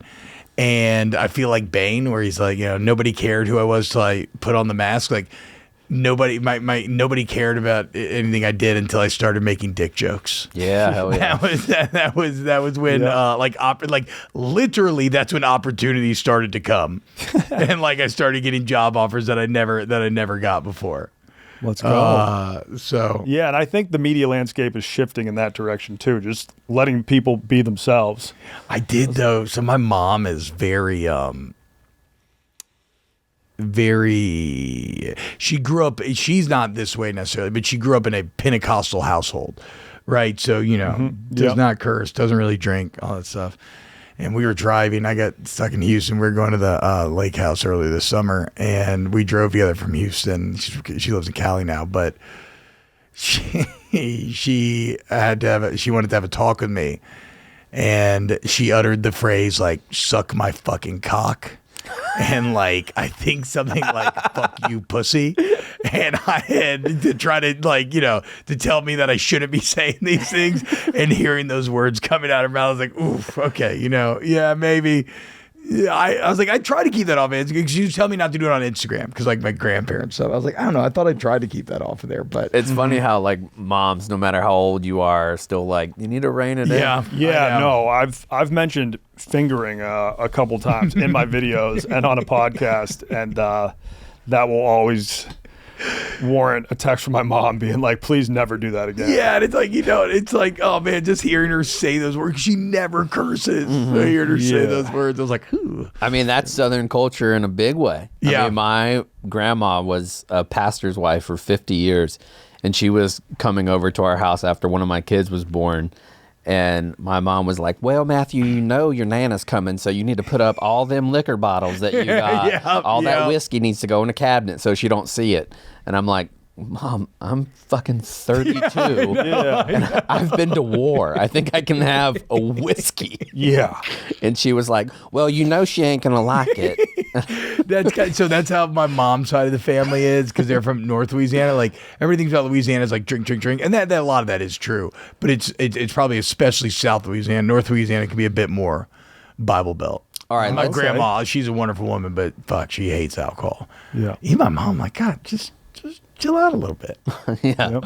Let's reset for Louisiana. You have 2 days that you can give people. Okay. Design their meals and restaurants that they should go to. Or just how about if he just designs a 2-day itinerary? Yeah, 2-day I would say, okay, itinerary so- for Louisiana.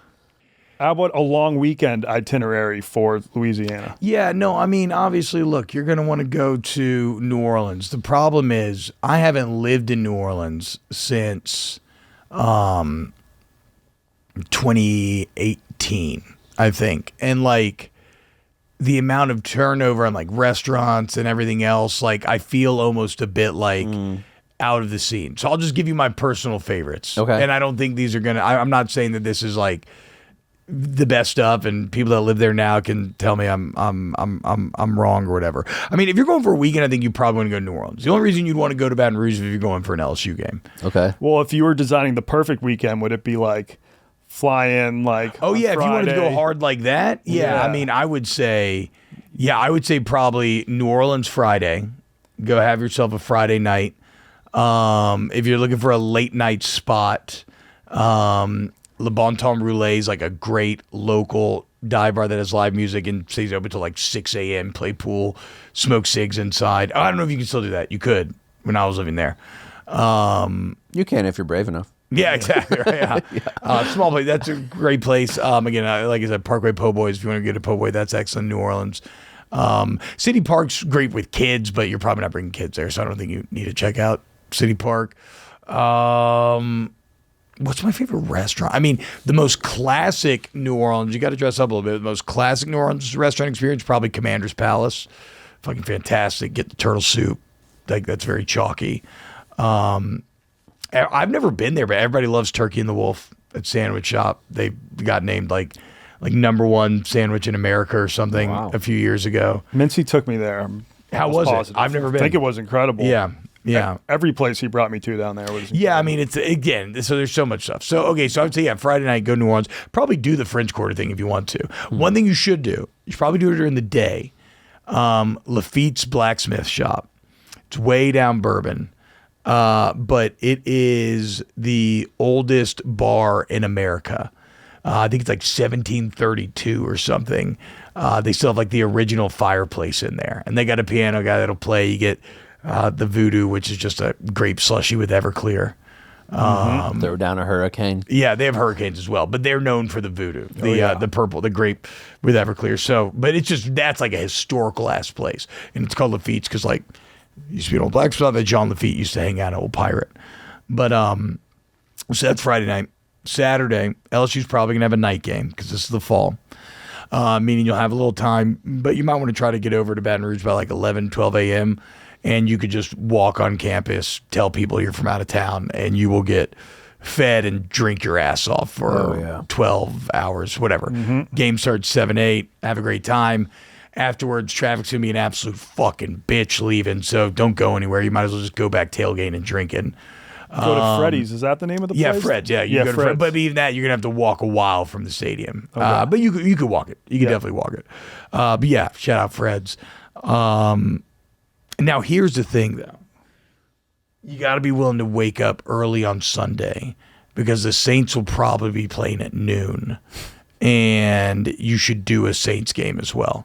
because the coolest part about the Saints, the Superdome is it's downtown, but like you walk right out of the dome and you're in the quarter. Like you're where you want to be. You can get anywhere from it. It's great.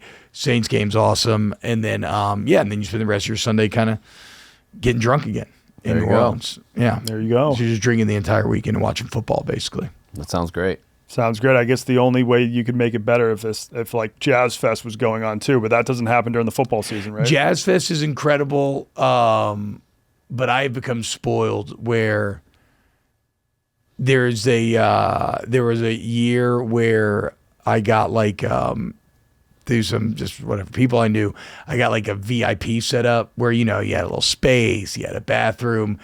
And ever since then, it's real hard to do. But that's kind of any music festival, I guess, at my age. Like the Gin Pop Music Festival where you can like Elton John played when I was living there. And like I think multiple people died of heat stroke because it was so hot and there were so many people. More deaths at Elton John than from alligators. I might be making that up. Maybe a lot of people just had heat strokes. But like it got very, very hairy. Yeah. But that's Jazz Fest is awesome. French Quarter Fest is awesome.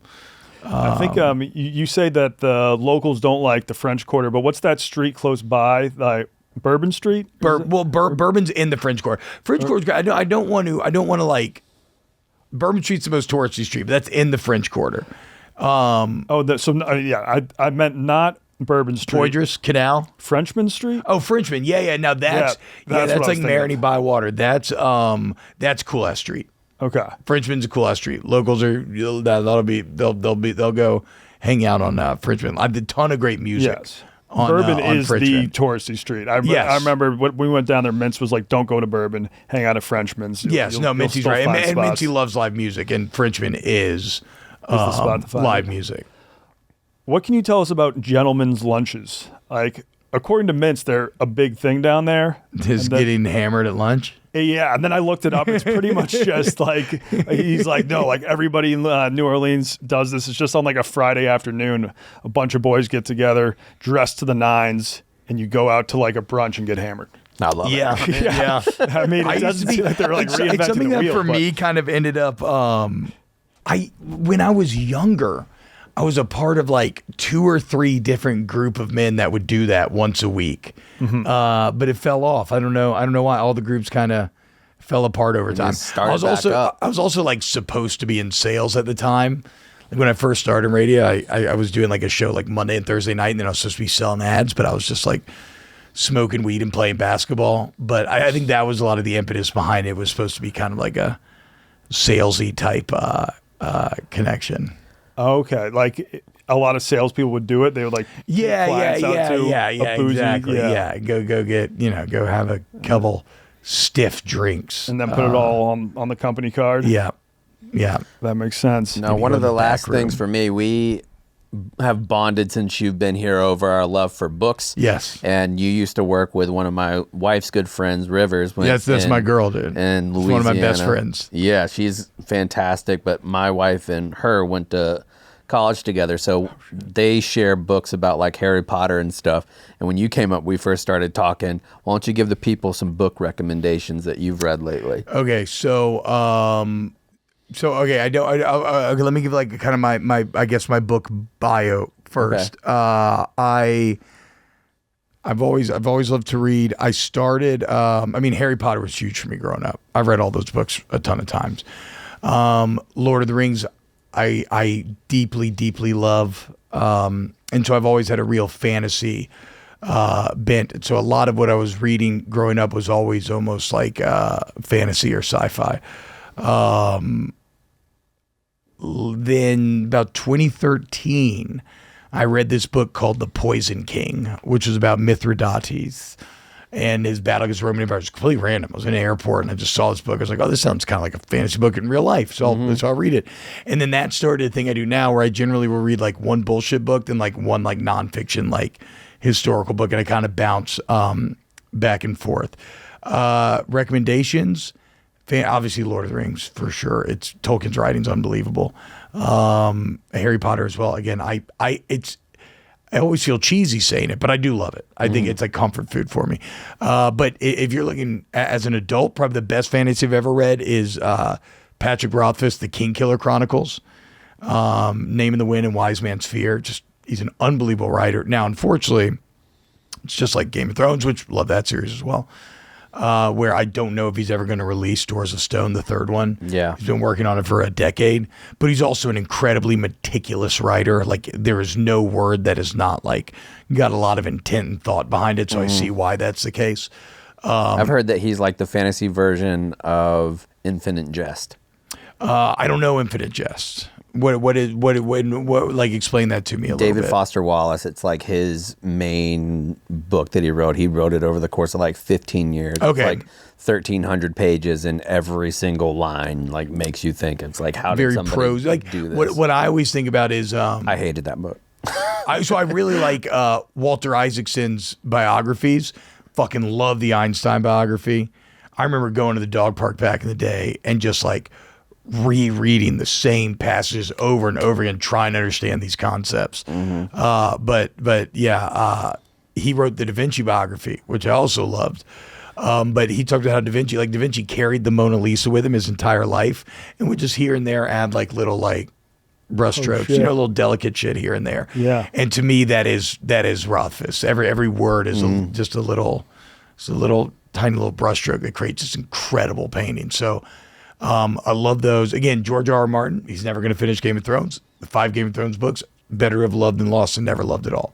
Same deal. Fucking love him. Recently, Adrian Goldsworthy, one of my favorite historians, I would say Caesar, about Julius Caesar, and then Augustus, about Augustus Caesar, fucking awesome books.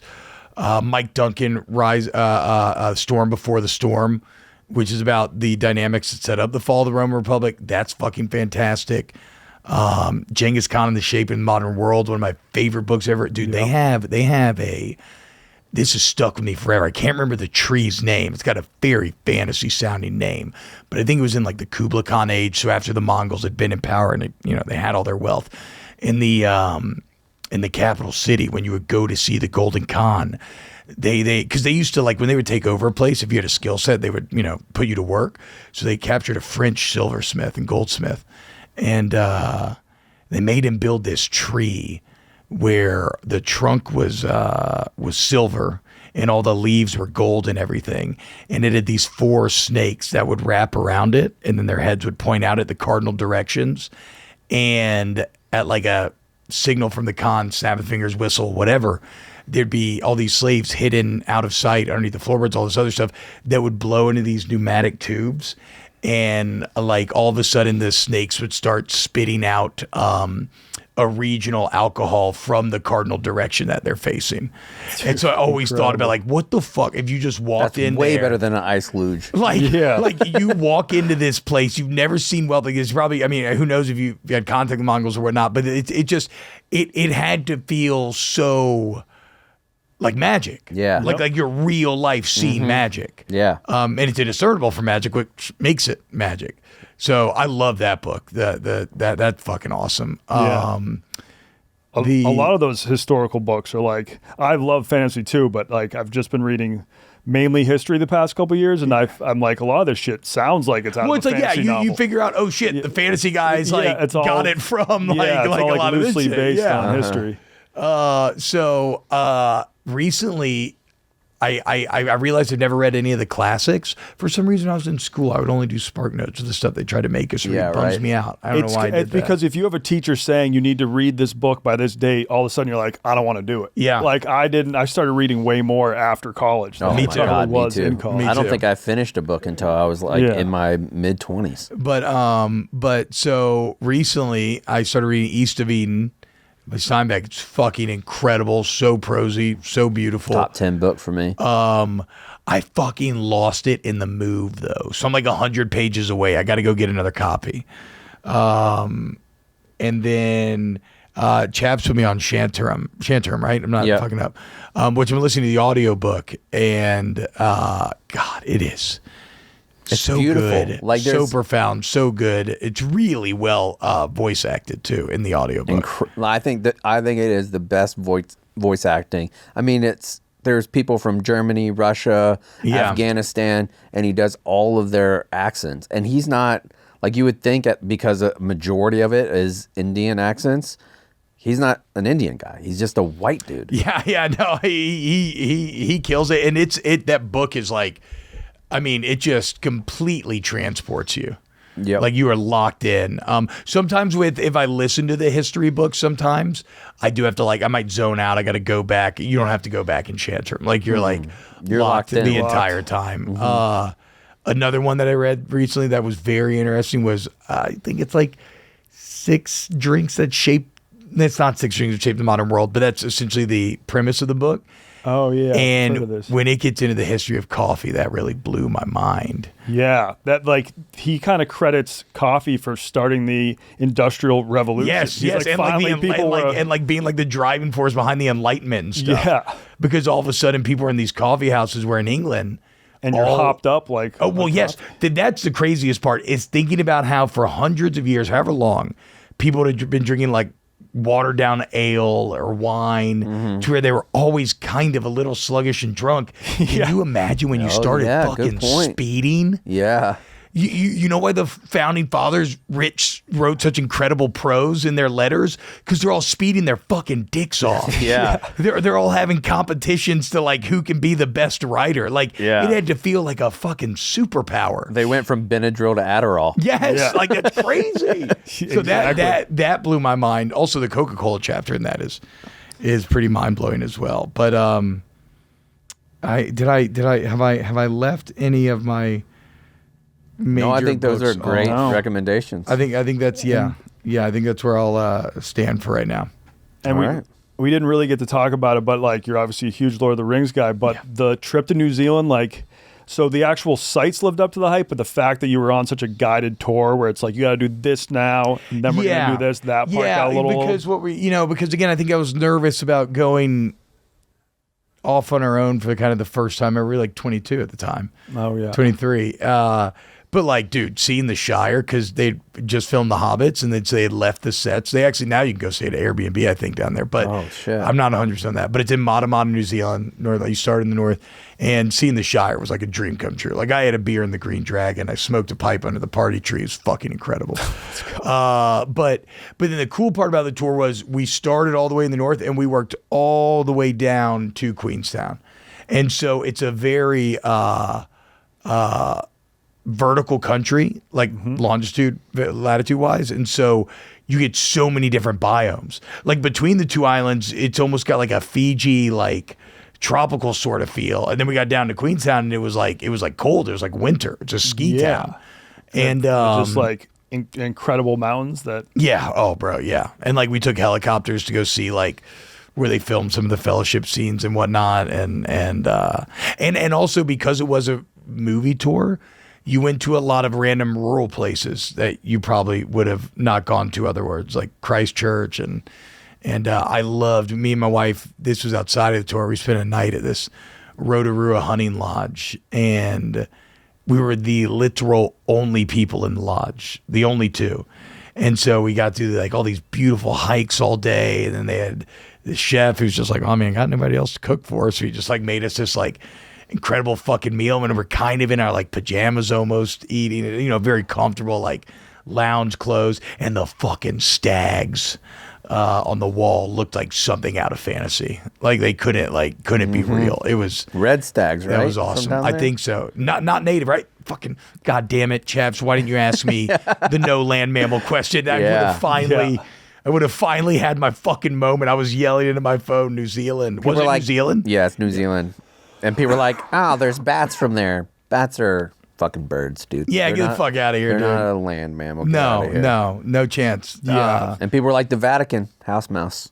I'm sure they've got even more than the house mouse. They probably got a couple rats in the Vatican, or some rats. Like everything's basically rodents. Yeah, for sure. But yeah. So I loved the New Zealand trip. Again, it was just like, but being on a bus every day for hours. Were you on a bus with a lot of other people though? Yeah. Okay, it was awesome. We were by far the youngest people, but like I will carry the relationships made on that trip for the rest of my life. I mean, old nerdy teacher Jason and his digital camera that just took the worst fucking pictures I've ever seen, and he just had it out 24/7. This girl Iris was with her dad Ed on her 18th her graduation trip. She loved Lord of the Rings so much. Her and her dad, which I mean, That's really I hope cool. my daughter wants to do that. Yeah. They probably watched it together. That's awesome. What a Our trip. English friend Luke, who me and my wife hung out with very much specifically, he's a huge nerd, and we would drink wine together every night and just hang out. And he was awesome. Being such, a big book guy, but also being a jock, I guess you Yeah. were of like an incredible college athlete. Like, would anyone on the team ever give you shit for like, oh, this guy likes Dungeons and Dragons? Or No, so I think that I'm a beneficiary of time in that even when I was coming up, the nerd revolution seemed to be already going on, and especially like probably around like Sam Raimi's Spider-Man, like 2001 is when it just, and that's when we get Lord of the Rings, like they start sweeping the Oscars. So it was like pretty popular with me growing up. And I also, I would say that my dad was always incredibly encouraging of my nerdiness.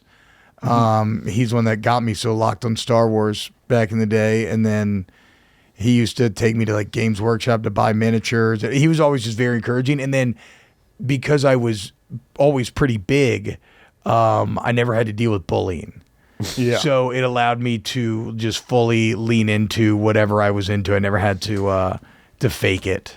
Dude, I say that same shit. Not that I'm not a big guy, but I feel like there's like, because I was a Marine, because of like my awards and stuff, it opened me up to be whatever the fuck I Yep. wanted to be. Yeah, and because not you can't care. fuck. Yeah, you can't fuck with your masculinity or anything. I'm wearing pink. I'm fucking Yeah. reading like ACOTAR and Throne of Glass that are typically like romantasy Yeah, I've books read that are ACOTAR. marketed to I've read women. ACOTAR. like all that stuff. I feel like I can do whatever I want and no one can say shit.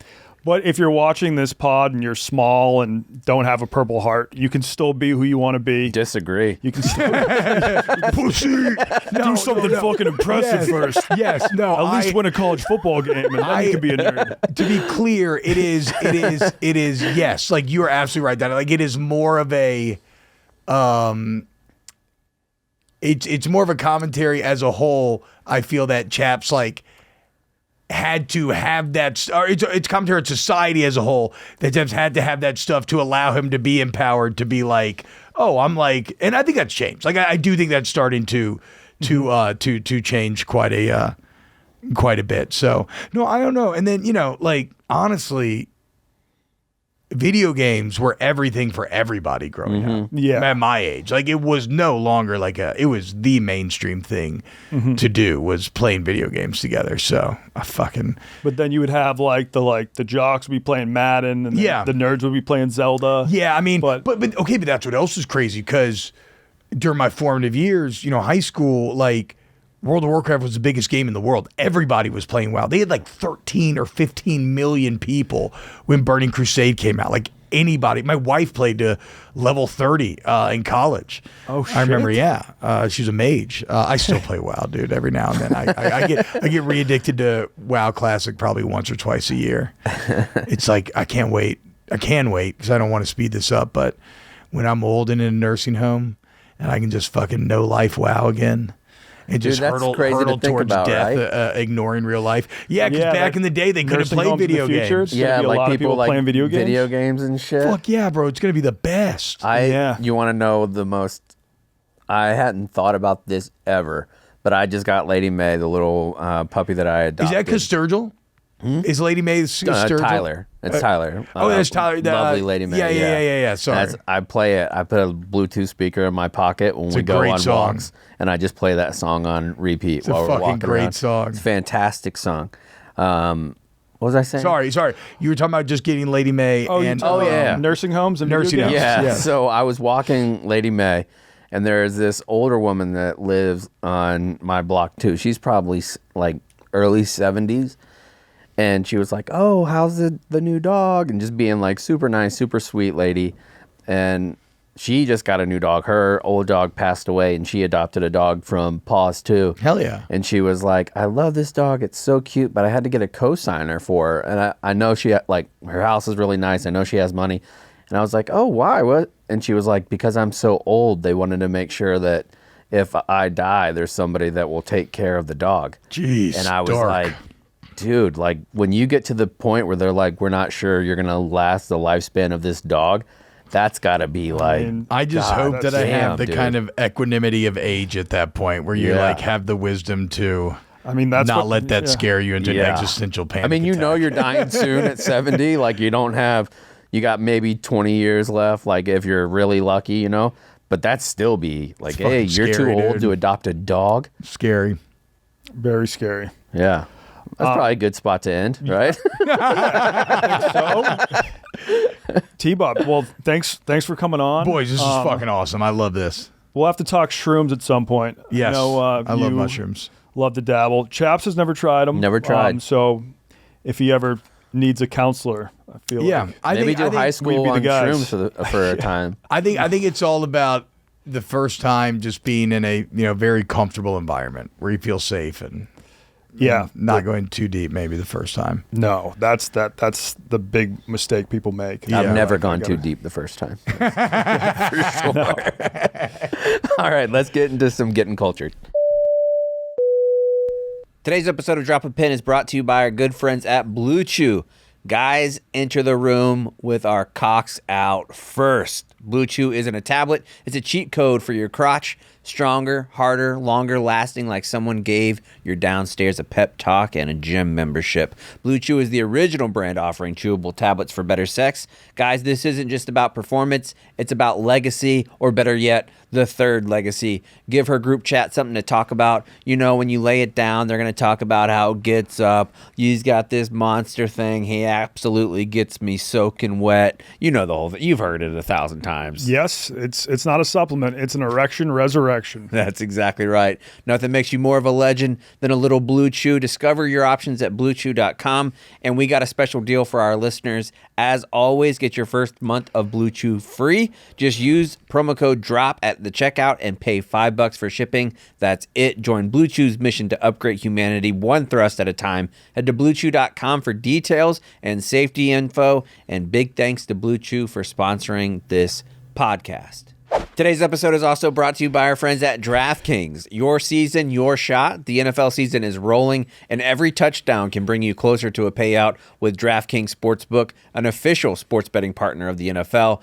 Every game is another chance to cash in. Don't just watch the action, win with it. DraftKings Sportsbook delivers unmatched intensity of the NFL right to your fingertips. From the first touchdown score to anytime props, which I smashed last night. I got in on Saquon.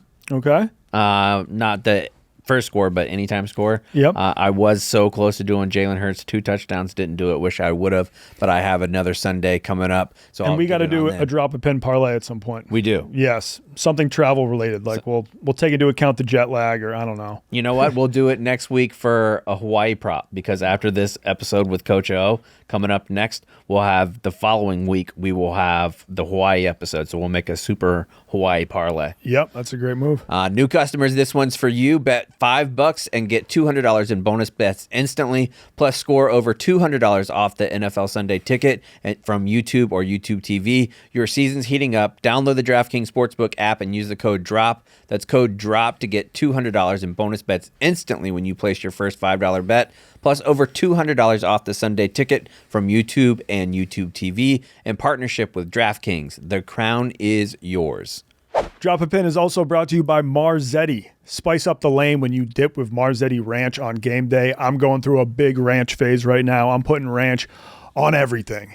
And I love my ranch spicy. That's why I go with Marzetti. Don't settle for the basic, boring stuff. Get restaurant quality ranch from Marzetti. Yeah, they got the Marzetti Spicy Ranch seasoned with Tabasco sauce, which can elevate tame tasting food. Too much tame tasting food out there today. But if you got a bottle of Marzetti in your back pocket, no fear. Also, that's a big back pocket. Well, I only wear baggy ass jeans, or I only wear baggy jeans with always room for my ranch, because it can save the day when you're contending with tame foods out there. So even if your team loses a bunch of games this season and your parlays don't pay out, your mouth can still be a winner on game day when you ranch with Marzetti. And you can find Marzetti Ranch at your local grocery store, refrigerated by the fruits and veggies, or visit marzetti.com to learn more. Live a ranchful life, folks.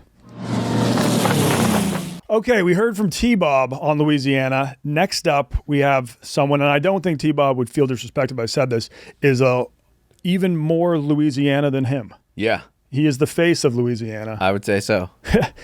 and that is none other than Coach O. All right, now on Drop a Pin, we have national championship winning coach.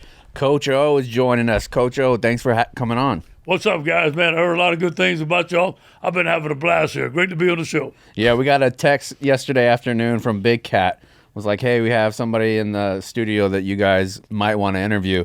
We were like, who? It was like, Coach O. I'm like, yeah, dude. We would love to talk to Coach O about Louisiana. And we had just recorded an episode with T-Bob about Louisiana. So I feel kind of bad because then we get like Mr. Louisiana. It's like you're going to kind of knock him off the pedestal. But he was saying, so you actually grew up with T-Bob's dad? Yeah. Okay. And No question. that was down in the Bayou. Down in the Bayou. Okay. No question. One road in, one road out. You know how come they call it the Bayou, right? What? You know how come they call it the Bayou? I do not. It runs right by your house. Now, what part of Louisiana are you from? I'm from La Rose, Louisiana. Okay. It's called Bayou Lafourche Parish. There's La Rose, Cutoff, Galliana, Golden Meadow, and Leeville, and then Grand Isle. That's the ocean. So we're 60 miles from the Gulf. Okay. Yeah. I was taking a look at it on the map. I mean, it is deep in the bayou. Like it was, would you say you guys used boats just as often as cars to get around there? A lot of people did. That was the industry. You know, you either worked offshore on an oil rig or worked on a boat fishing, shrimping, trawling, or something like that. All right. Were the main seafoods down there? Was it like shrimp, crawfish, and oysters, or was it? That's right. And Okay. fish. A lot of fishing. Okay. That's sportsman's paradise down there. So we grew up with abundance of seafood. And you're a huge crawfish guy, right? Love crawfish, but you know what? I'm more of a shrimp and fish and crab guy. Oh, all right. Now, when you eat crawfish, because I made this mistake, are you supposed to take out the poop chute? I do. A lot of people don't because they say you lose a lot of meat there. All right. Yeah, but I'm not. I'll take it out. I used to live in China, actually, and they would sell crawfish on the streets there, too. And my first time eating them, I didn't take out the poop chute. Yeah. And Yeah, I was pooping myself for the next 48 hours straight. I can see that. So now Yeah. I always take it out. Yeah. What's your like favorite, Creole dish, would you say? You know, I love gumbo, man. I love gumbo, but I'll say this. My mother, wonderful cook, like most mothers are. She makes a fricassee, which is a stew. You call that a stew up here, with pork chops and turnips in it. It's a thick gravy. It's not like a gumbo. It's like a little less. It's a thicker gravy over rice with fried pork chops and fried potatoes. That would be my favorite meal. Oh, okay. Yeah. Sounds like it would hit the spot. And being Cajun, can you also speak French? Pas français. Are you fluent? Pas français bien. Well, Wow. Was that the language that you primarily spoke in your home? my grandparents hardly spoke English. And that was a way that my mom and dad communicated with them. But also, it was a way for our mom and dad to talk in front of us so we couldn't understand. Yeah. So I learned it. Yeah. I learned it. I love our Cajun. Now, I love our Cajun culture. I will speak it, but it's kind of like I speak slang, it's broken English. I don't know all the words, so I kind of connect them a little bit, but I can get by. Yes. Yeah, that's a great skill to have. So growing up in a small town, I mean, I'm from a small town too. I said I was from Pensacola, but I went to high school in a little place called Cantonment, Florida, which I'm sure, like, moving around, you've probably gone through that area in the Gulf. Some pretty good football players like Emmitt Smith came out of there, so he was all right. But there's not a lot of way out of some of those big towns. Was football, like, without football, what's Coach O doing? No question. Yeah. That was our way out. I grew up in a $25 a month rental home. And I grew up rich in that home. I'll give it heart, courage, the ability to compete. Man, we played you remember that. We played in the yard. We played football with our cousins. Look, we had a football field, and we had two rental homes. The football field, the driveways were rocks and gravel. That was the goal line, right? They had some hedges, was the out of bounds. and they had a ditch in the middle. Was the 50-yard line. Come to find out later, it was a sewer ditch. But that didn't matter. It didn't matter. We played tackle. And look, I mean, you break your nose, you go back in. Hey, get your butt back in. You go eat your play. So we grew up tough. Yeah, swimming in like going through a swamp. You don't care. Like I tell people all the time, swim with alligators. Yeah. Don't care. Like Don't think about I'm going in. That's right. Oh, that's a retention pond for a construction site. I don't care. I'm swimming. There's a lily pad grow in there, then I swim in it. That's right. Like, There you that's go. the way it goes. Yeah. Mindset. Yeah. It's just the way we grew up. We didn't Right. know any different. Right. But you said something, sports was my way out. My dad worked at the phone company. My mama worked at a furniture store. Good people. My dad and my mom graduated from high school, and that was it. I was the first one in my family to go to college, but I wanted sports. I wanted to get out of there. I just didn't want to stay. A lot of people like to fish and hunt, stuff like that. I just love sports, and that was my way out. Mm-hmm. It takes like certain skills to play sports, but a whole nother set of skills to coach them. When did you think that you were like, what, I think I have what it takes to coach this sport? When I was at college at Northwestern, I had Northwestern State University in Natchitoches. I had some very good coaches. I was like, how did I not know that he went to Northwestern up here? Like, your force and probably didn't fit in on the lake. No. I mean, that's a little bit different for me. Yeah. State University, Natchitoches. That's more my level. But anyway, I was either going to play pro football or coach. Mm-hmm. And I went to try out. I didn't make it. The next day I started coaching, and it was a natural for me. All right. And so when was your first time spending a lot of time outside of Louisiana? Well, football afforded that. Yeah. And, I remember I was shoveling shrimp. We used to shovel shrimp down in Grand Isle in the summer. So for people that don't know, including myself, what does shoveling shrimp mean? That means when the boat comes in, you go down under, all right, and you take the shrimp that's iced up, and you bend over and you put it in a big barrel, and they ice it up, and you do that for about 16 hours a day. Jeez. It'll toughen you up. Yeah. It'll toughen you up. So anyway, I was shoveling shrimp down there, and a guy I worked with at Northwestern State, my nickname is Baby. Mm-hmm. And the old phones back then, we didn't have cell phones. And I was shoveling down there, and the boss go, Baby, you got a call from Arkansas. What the world, Arkansas? And my buddy was at the University of Arkansas. He goes, hey, man, I got a job. It don't pay much, but you want to be the assistant strength coach at Arkansas? I said, hold on. I took my shovel. I threw it in the fire. I said, hell yeah. I said, just tell me where Arkansas is. I'm coming, man. I had no clue. So that was my first time going to the University of Arkansas, yeah. Wow. And yeah, would you compare the culture of Arkansas to similar to Louisiana? A little bit, but very different. Yeah. In some ways, good people. Mm-hmm. I love them. I love Fayetteville. It's beautiful. But the people down the bayou, we spoke French. We're Cajun. We're tough. We got some rough edges on us. Mm-hmm. Good, hard-working people. Cook, have fun, but don't mess with them. Yeah. Mm-hmm. Don't cross the line. You know what I'm saying? And I understood that at a young age. Yeah. My grandmother used to always say, you never mess with somebody who is willing to eat a snapping turtle. Thank you. I got you. I like that. Yeah.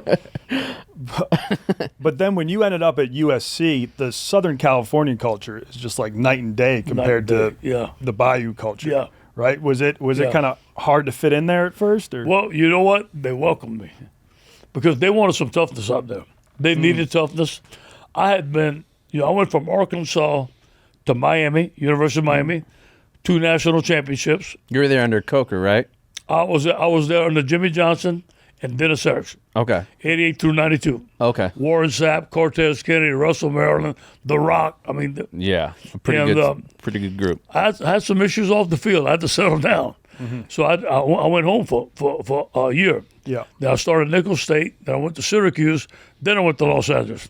Okay. So I was kind of seasoned a little bit. Yeah. When I got to Los Angeles, I understood how to operate outside of the Cajun code. All right. Okay. Does that make sense? Yeah. Because I know, at least when you travel to Los Angeles, it's kind of like I'm from Massachusetts, where people like to bust balls and make fun of each other, but it's in a friendly way. But then if you do that in Los Angeles, someone might get very offended and be No like, question. why are you being so mean to me? And it's like, Yeah. oh, I didn't think I was being mean. I just thought Right. it was like, You we're busting balls. you bring up a good point. The thing about coaching at the University of Southern California, you're the big dog. You wear that SC on your shirt, people will treat you just a little bit different. You know what I'm saying? Yeah. So we got to be able to be with our football players, go home, be with our families. I lived about an hour. I lived right near Laguna Beach. It was a great time. It was a great culture. And then when I worked for Coach Carroll, he was just a great guy to work for. Nice. Have you ever traveled outside of the country? One time, I was coaching at the Saints, and we played in London. You played in London. So, I mean, I'm sure right now you have the money. If you wanted to go travel and all over the world, you could. But are you the type of guy, you know what you like, and you're like, Man, I don't look, really see the reason? 8 hours on the airplane. My wife wants to go to Italy. She wants to do that. I said, let's go eat some Italian food down here. Yeah. Watch Scarface. That'd be good enough. Yeah. I respect that. Especially you live on Miami Beach now? Yeah, I live on the 37th floor overlooking the ocean, All right near the Fontainebleau. So you can find some solid food from anywhere in the world you want there. I love the black beans and rice. All right. That's all you need. That's right. The Cuban culture down there is a lot like the Cajun culture. They're loud, they're proud, they work hard, they fight, but they stick together and they love food. I like the culture down there. Okay. Do you know how to operate a boat? Are you a big boat guy? No, No. Okay. believe it or not, I hardly go fishing, hunting. Everything for me was sports. Now, my brother hunts alligators. He goes fishing all the time. My buddies go fishing all the time. I love sports. That's fair. Yeah. So being from Louisiana and having that, I mean, that culture, basically, like the Bayou, is its own country for the most part. Yep. Like if you look at other parts of Louisiana compared to the Bayou, very, very different. Yes. And is there anywhere else over your time, like doing college recruiting, that you've noticed like this part of the country is almost as unique as the Bayou? Anywhere stick out to you like that? Not really. It can't be because No. you have your own language. Like No. everything's so different about it. Yeah, not really. No. And I've enjoyed going out recruiting into different homes and the different cultures and to meet people and to talk people. Like, I ask all you guys, where are you from? I think everybody has a story. So, I think one of the things about being a great recruiter is to listen, and then, but no, I've never met anything like South Louisiana. This is a little bit different. And I'll tell you about LSU, okay? People understand that when you're the head coach at LSU, you're representing everybody in Louisiana. Come Saturday night, man, there ain't no other thing but Louisiana football. Whether you're a cook, whether you're a millionaire or not, that's 3 or 4 hours to enjoy the Tigers. So when I became head coach, I understood, and I already had did, it was natural, that you have to embrace the culture. You have to embrace the people, and that becomes powerful. That's why when you got hired there, I think it was so cool for everybody across the country watching, because it's not very like Brian Kelly right now. He's not Louisiana. Like, that's not a Louisiana guy. You are a Louisiana guy. So it's very rare that a coach fits the personality of the city. Like, I think that's why Mike Tomlin does so well in Pittsburgh. He's got a very Pittsburgh attitude. Yeah. Like, you fit Louisiana that way. Did you feel more pressure being the coach there, knowing that not only is my immediate family, but my brother who's hunting alligators, he's going to want me to win, not just because I'm his brother, but because that's his damn team? Well, look, when I won, everybody was my cousin. When I lost, nobody was related to me, man. But I knew the expectations of LSU since I was 6 years old, so nobody had to tell me that. That was an advantage. And the pressure that I put on myself, I knew I had to win a national championship fast. And at LSU, you expect to win in the third year. Every coach has done it, when I started.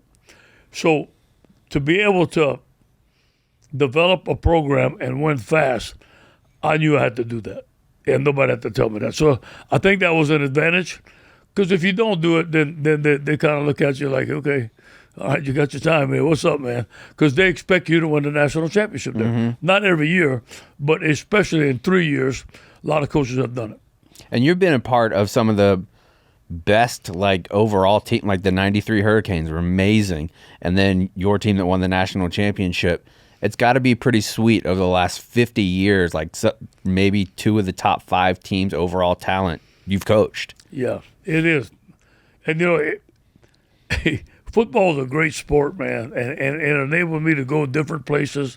It enabled, like, it was my vehicle to get out of Saint Lafourche and do something different, and to be able to be a part of, like, guys like Jimmy Johnson, Dennis Erickson, Pete Carroll, and to learn, like you said, the blueprint, and to bring that blueprint together at LSU was just a wonderful thing, man. But it was a combination of all those years, and a combination of all those coaches and what we learned from. It doesn't hurt.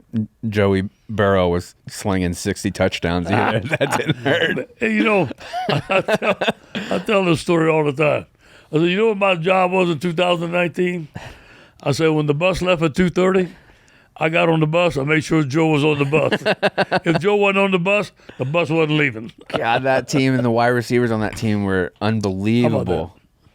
Yeah. Like 3 of the top 5 best Yeah. wide receivers in the NFL were on that team. Yeah. Nuts. And all those guys got a different story. Yeah. None of them walked, and including Joe, including Warren Sapp. I haven't had a player yet that walked on the campus, tore his shirt off, had a big S on his chest, and just started kicking everybody's butt. Yeah. It's called development. It's called coaching. It's called culture. And all those things came together for us. Would you say, like, Northern Louisiana culture is very different than Bayou culture? No question. Now, I went to school in Natchitoches, which is just above Alexandria. Yeah. And the culture there is Northern Louisiana, but it still has a touch of Southern Louisiana. But when you get to Shreveport, in Monroe, that's North Louisiana, South Arkansas combined, and they have a wonderful culture about themselves. I love those guys, but it's completely different. Just the way they talk, the food they eat, like that's all different. Completely different. Yeah. Okay, but their love of LSU is the same. Doesn't change. Okay. And there's a lot of good players up there. Mm-hmm. LSU has done a great job of recruiting in North Louisiana. Let's go. My senior year of high school, junior and senior year, I moved in with a Cajun family that's from Mamou, and I absolutely love them. They're the best. The Fusiliers is their name. And they introduced me to one of my favorite foods, which is boudin. Are you a boudin guy? I love boudin. Smoked boudin. Okay. But the only thing I don't like, there's one food that I won't eat is liver. Okay. Sometimes people put liver in boudin. Mm-hmm. My daddy used to fry liver and eat it right there. Okay. And he'd fry fried cow brains, fried tongue. I ate all that. But the liver and the boudin, but beside that, you like smoked boudin? Is that I do. It's the best. I think boudin is not just out of Cajun food, but it's one of my favorite foods, period. Top 5. It's so good, like especially if I've had a couple too many whiskeys and I wake up, have one about 11 o'clock, games are getting ready to start. I love those. Fill your stomach up good. Yeah, for sure. When you were growing up on the Bayou, how often would you guys drive up to New Orleans? Was that a common thing? Or we went to New Orleans twice. oh, really? Only twice? Your whole okay. So that was that just because your parents were like, were they like, we don't want to take you up to the big city, you could get in a lot of trouble there? Or? I don't know why, but I know this. We didn't take long trips. I know that. My daddy liked to stay home. We stayed home. We'd go swim, like you said, swim in the bayou. Yep. Make our own. Back then, I remember the Saints' first game. I think it was 1967, and we were listening on the radio, and we singing when the Saints go marching in the yard before we played football. That's how much we love football. We're listening to it on the darn radio. But you know what? Nowadays, and I know times are different, but everybody's got their phone. They're stuck on their phone. People don't talk to each other. We didn't have no phone. We had to create our own entertainment. Yeah. We cutting jokes outside. We're fighting and making up. You know the deal. Mm-hmm. Oh, yeah. I don't see that stuff anymore. And I'm not saying it's not done, but I get on the elevator and people don't want to say hello. You know, Very true. I'll say hi. Yeah. I think everybody has a story. Hey, man, where you from? What's going on, man? I like to meet people. I like to understand what's going on. That's the way I was raised. I think it's really cool about moving up here. I lived in San Antonio for 10 years before, but moving up here, my kid has a group of buddies constantly riding bikes to like the movie theater, riding bikes to go play at different parks around town, like in our little area. Yeah. And I'm like, man, there's not very many kids that get to do that now. They're right. Like just out, like going to the city pool, going Yeah. swimming, going doing this and that. Like it's a legit, real life summer vacation. That's like right. for these kids, it's awesome. I like you mentioned the city pool. That was a big deal for us. Yeah. I mean, there was one pool in my backyard, it was a cesspool. Let's go. Yeah, I used to like when I was a kid building forts with friends. It's Yeah. just like I don't know how often kids these days are going out in the woods and building a fort. Because everything's too dangerous. Like you can't even Yeah. swing a hammer or anything. But meanwhile, when I was little, one of my favorite like things to do was my grandfather would give me a paper sack full of nails and I would hit them into a log. There you go. That was one of my favorite things to do. How many shots it takes to get in, right? Exactly right. It was so much fun. Well, I will say this to you. With the phone, my opinion, kids are a lot more educated and they have a lot more at touch. They know a lot more. The world's come a lot closer. And for them, it's not as much. You know, they look at somebody from California or something on the phone. I mean, we never saw that. That was impossible. We had 3 channels, 4, 6, and 8, and we had a 10 outside. And you had to go adjust it to get a good view of the TV. And you remember ABC Wild World of Sports? Yeah. The thrill of victory and the agony of defeat. I'm going to tell you something, guys. The thrill of victory is great, but the agony of defeat is a bitch. Oh, Yeah. You know what I'm saying? But and then how many games you had on TV? You had USC playing Oklahoma, maybe a national game or something like that. There was 1 or 2 football games on TV, and that was it. Yeah. Now you can watch. I mean, one of our guys, I don't know if you met him, Blutman, redheaded guy. Last year, he had to get special glasses because he watched so much football. Like his watched so eyes much. looked like they were legit bleeding. Like he watched it from Thursday into the last game on Sunday night, Is that right? and his eyes were swollen and red. He had to get like yellow tinted glasses because he watched so much ball. Now, the sport of football is growing even outside the U.S., too. So I've lived kind of all over the place. I lived in China for a while, and they have a football league over there. Good. I got to play on one of the teams. Really? Won a Super Bowl in China. Really? Congratulations. What sport? What position you play? I was playing defensive end. Really? Yeah. What kind of move you had, man? You know? Yeah. I'm not swim? great at football, but so actually there was one person on the team who walked on at LSU. So I wonder maybe it was when you were coaching. I'd have to look up his name, but they've got leagues in China, and then me and another coworker here, we went and coached football for 2 games in Uganda, Africa. Wow. And then they've got leagues all throughout Europe. I know your wife wants to go to Italy. If there was a team in Italy being like, we'll pay for Coach Joe to come out and just coach like to lead like a 1-week camp, would you ever consider doing I would that? consider it. Yeah, Okay. that'd be fun. Because it's wild seeing these people where, like, if you grow up in America, like, everyone around you loves football as well. But there are people in these foreign countries, too, that are just as passionate as us. And for them, it's like they don't have a community surrounding them that also loves the sport as much. They just, have developed a passion for it. And they'll, even if they aren't being paid to play, they might have, like, a job during the week and a family, but like every weekend they'll be out practicing and they'll have games and stuff. So I think it's very smart. yeah. And football, as you know, is a great sport. It's a way of life. We go to Bahamas, me and my wife. We go about 2 or 3 times. Yeah. And we go to a thing called Fish Fry. I don't know if you guys ever been there. Oh, yeah. It's pretty cool, right? Yeah. And I'm always evaluating talent. I see the biggest jokers there, man, Yeah. walking around about 6'5", 280. Yep. And I go, you play football? No football here, no football. I'm like, God dang, we need to come here and get a bunch of you transfer, to the United States, man, right there in Miami. But obviously there's some people outside of the United States that can be very good athletes that play football. Yeah. Sumo wrestlers, maybe. Do you think a sumo wrestler would be good on the Offensive line? I think someone will. Dude, They're athletic. there's a video of Micah Parsons, the standout star defensive end for the Cowboys. He went to Tokyo, and he was telling the sumo wrestler, like, man, I can move you off the spot and get you out of here. No problem. And this guy's smaller than Micah Parsons. Micah Parsons slammed into him like he was legit Russian passer. The sumo dude stoned him. How about that? He didn't budge. Parsons like takes a step back, looks at him, and is just like, okay. And then he resets and tries again. Nothing again.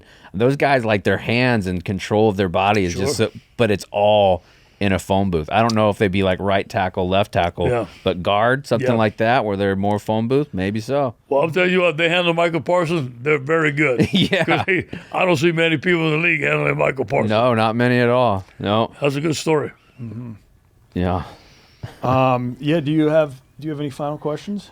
I think we need to get you back when you do go overseas. All right. I would like to see Coach O Does Paris would be a phenomenal video series. I think going over there. If you were to go any place that's outside of Europe, is there any spots that would really interest you to go see? Yeah. Not really. No. That's a fair question. I don't know anything. Yeah. I'd be lying if I tell you. I'm in the United States. We went to the Bahamas. I'll tell you what, I like Turks and Caicos down there. Okay. Me and my wife went down there, Caribbeans. We go to Cabo a little bit. So you want to go a place Hawaii. with a cold drink in your hand? Was that? With a cold drink. Yeah, back in the day. I don't participate in that anymore, but I used to. Yeah. And but I've enjoyed that. But really, now if you guys got somebody out there that wants me to go do it, I consider doing it. Mm-hmm. Okay. And then my last question is just if me being from Massachusetts, if I wanted to go and really experience Bayou culture, what are like 3-5 things that I should do or where I should go to get that full experience? Number one thing, you go take a swamp tour. Okay. I got some buddies that do the swamp tour. My wife goes on it, and you will absolutely love it. All right. Alligators, being in the swamp, you go on an airboat, and you really get to see the camps and the culture and how people live. You know what I'm saying? Yep. And then you need to go spend one day with my mother. All right? And then you'll learn all about and we live on the bayou, and she'll cook for you. She's a great cook. You eat more food than you, and she will let you know everything, and she'll go ride you down the bayou, Bayou Lafourche, and come back, and you'll be about as culturized as you can be. Okay. Great. Yeah. I honestly might take you up on that. I'm serious. That She sounds would love it. amazing. Yeah. She would love, the great thing, 60 Minutes went down there to interview my mom. Oh, really? Oh, she cooked them a gumbo. She had them eating out their hand. Man, we loved it. Yeah. That's awesome. I bet that made you so proud, It too. made me proud. Growing up in a $25 a month rental home, Right. like I told you, I grew up rich in that home. They gave me heart, courage, the ability to compete. They taught me the ways, man. I can go out and in a positive way. Not to compete, just to bully somebody over, just to work my way up the chain, and they taught me how to do that, and I knew how to do that. What was it like going home the first time after you won the national championship? Oh man, it was crazy. I bet. It was, I called right before we won it. I say, "Hey, Mom, how you doing?" And she got that nice little Cajun accent. She said, Man, sure, I'm doing okay. I just got off the TV with Paul Feinbaum. I freaking loved it, man. I had no clue she was doing it. Oh, really? Yeah. I would have thought they would have asked you first. No, I don't. Maybe they called somebody in the office. We were busy winning the national championship. Yeah, had a thing I going look on. up. I look up. We go right before the like a Friday, Saturday night before the championship game. I'm watching TV in New Orleans, and here comes the sports. And here's my mother. That's so great. She's wonderful. You wonder where I get it from. The acorn didn't fall far from the tree, man. That's so good. Well, Coach O, thanks so much for coming on the show. We appreciate it. Thank you for all your success, man. Thank you very much. Championship program here. I've enjoyed my time here, and it's been wonderful. Thank you very much. Really appreciate it. Thank you, guys. Go Tigers. Go Tigers.